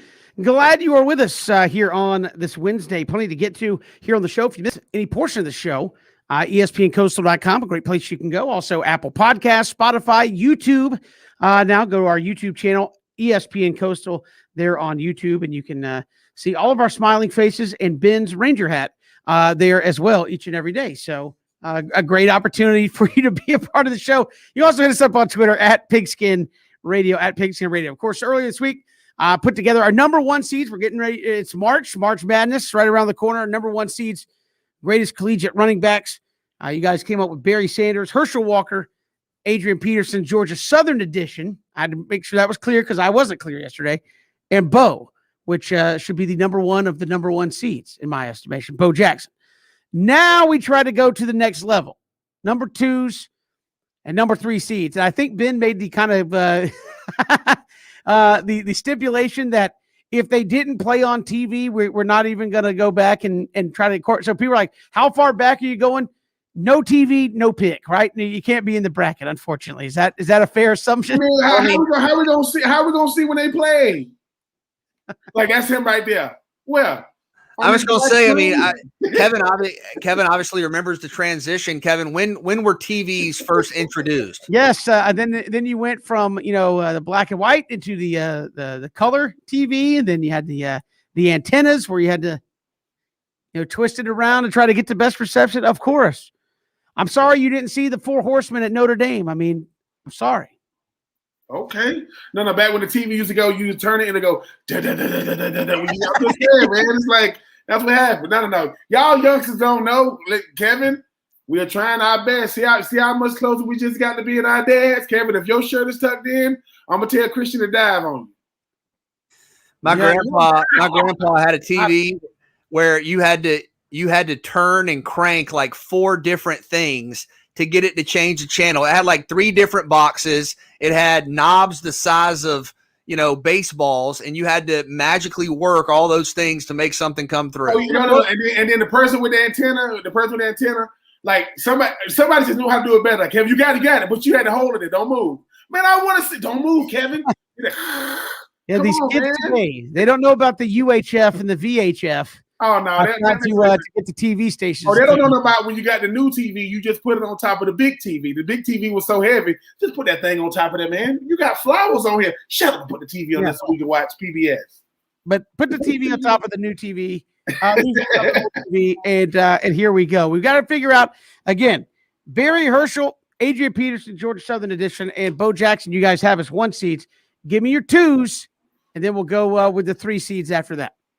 I mean, I think conversations for the 2 seeds have to include Archie Griffin, who won 2 Heismans, probably Reggie Bush, who revolutionized football, Walter Payton. The Walter Payton Award obviously is the 1AA or FCS Heisman. And then you guys know I ride for Travis Etienne.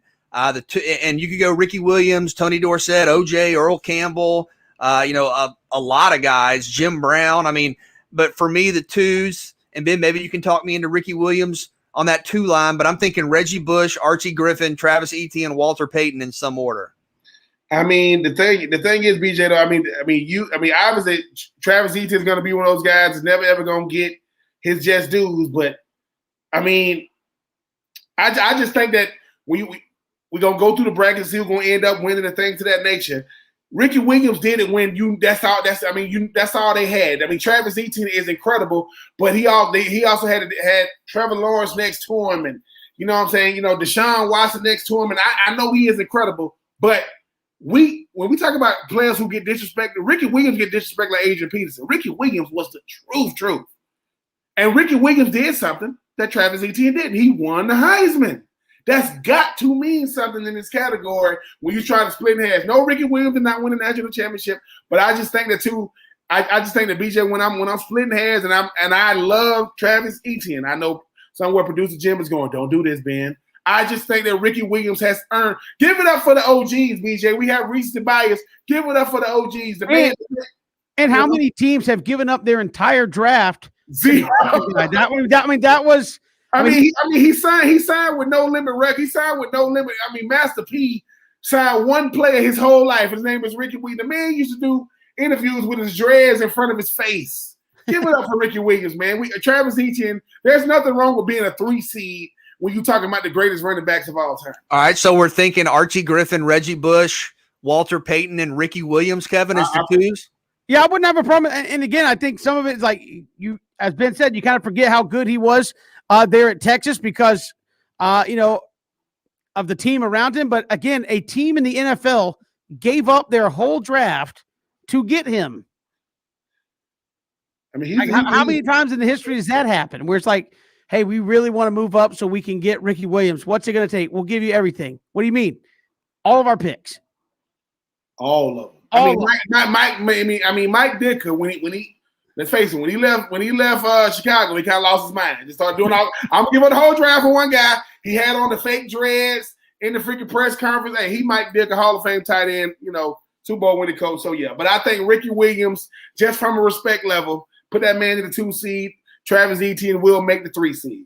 Yeah, I think that I don't have a problem with that. Again, I don't have a problem with that at all. From kind of more along lines of Ben's arguments, where Travis Etienne wasn't necessarily the offense like Ricky Williams had to be there at Texas. So there's our 2s. What do you have in mind there as our 3 seeds then? Well, then by proxy, and I just think the proficiency level, the low usage rate, high productivity for Travis Etienne, I think he's got to be a 3. For me, I think you got to have Tony Dorsett on there.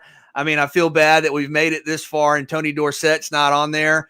I mean, Kev, obviously it's our list. I would say if we're talking it out, Travis Etienne, Tony Dorsett, O.J. Simpson, Earl Campbell. Yeah, I mean, O.J. at USC was amazing. Absolutely, 100% there.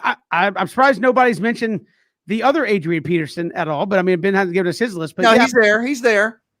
Hold on. Is Adrian Peterson on there? No, he ain't. No, I'm saying he's in the discussion. I mean, DJ, once again, now we could do a whole freaking show on just USC running backs, like how many they got a grip of them on here. But Travis Etienne, yes, Tony Dorsett, OJ, and I think, if I'm not mistaken, I think that Ricky Williams broke Tony Dorsett's rushing record at Texas. So I mean, these guys, but Travis Etienne got to be on Tony Dorsett, OJ Simpson. That 4th, BJ. I mean, you're talking about Earl Campbell. I'm sorry, Earl. You got Earl. You got Darren McFadden. I mean, you got some players that. I mean, as much as I love McFadden, and I love Darren McFadden, I would lean Earl Campbell. Earl kind of in that Ricky Williams thing to where listen, big gigantic thigh. He is the offense, like he is.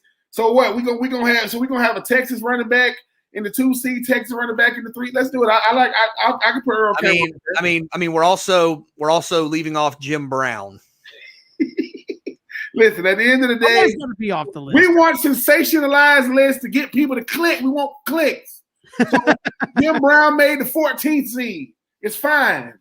I mean, Kevin, didn't Ron Dane finish his career as the? Yes, Ron Dane is like a top 10 all time. But that's what I'm saying, BJ. It's when it comes to running backs, it's like food on the menu. What's your preference, man? I mean, you like this and you like that. You ain't picking nothing bad. This is not disrespectful. And Travis Etienne, you better be lucky that producer Jim and BJ make sure that we ain't disrespectful because you would have been farther down the list too. But the man is incredible. So yeah, I mean, look. You guys can outvote me with Etienne if y'all think he should be a 4. No. Etienne needs to be higher, BJ, so people start saying, wait a minute, who is this Etienne? Give him a chance to go in and research it. But Etienne, Dorsett, OJ, and Earl, I can live with that. I mean, because Adrian Peterson of Oklahoma, who's going to be a first ballot Hall of Fame and running back in the NFL, has not made the list. I mean, I'm just saying. Whenever we start the 4 seed conversation, it's got to start with Jim Brown and Adrian Peterson. It has to. I mean, but there's so many guys that fit in this category, man, where it's like you look at the great running backs that were out there. You know, like you said, Ron Dane won the Heisman Trophy, has led college football in rushing, the all-time leading rusher in college football. I mean, Clinton Portis coming out of Miami. We ain't even got to the U running back. What about what PJ's in there? What about Saquon Barkley? Saquon Sagone. I mean, he's one of them. Hold on, BJ. What about is it Melvin Gordon that played in Wisconsin? He was the truth. What about Eric Dickerson? Hey, I played Oh my goodness. I played what about what's the other running back that played at Penn State? That played for Kansas City all those years. Oh, Larry Johnson. I played with Chris Brown, who rushed for 2,000 out of Colorado.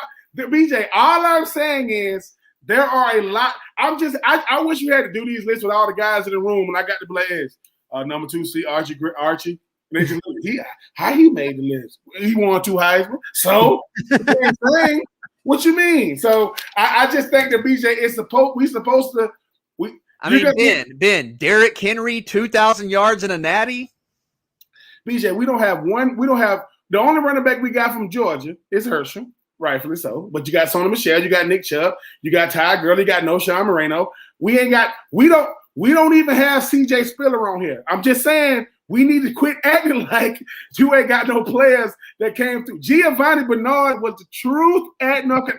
Look, BJ, it's going to get rough by the time, and I'm gonna say, listen, I do not. BJ put together this list. I just agree with him.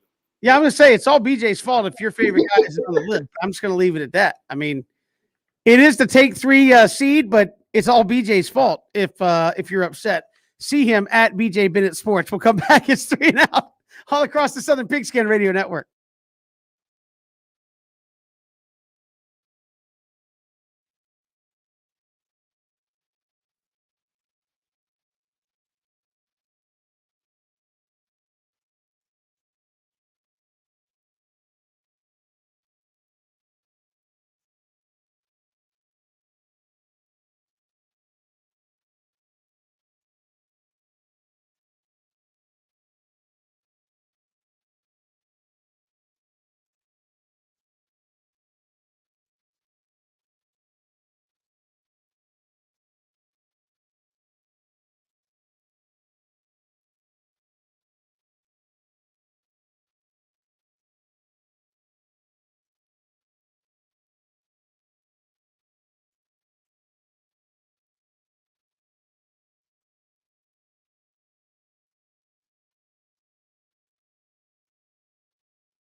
It's 3 and Out all across the Southern Pigskin Radio Network. Kevin, BJ, and Ben, glad you're making us a part of your day. Hit us up on Twitter at Pigskin Radio.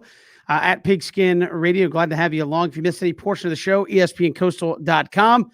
On Spotify, YouTube, a little of this and a little bit of that to steal from Rich Styles there yesterday on the show. But speaking of the show, tomorrow we'll have Raymond Johnson, former Georgia Southern defensive end, getting ready for the draft. BJ, looking forward to chatting with him coming up here in about 24 hours on the show.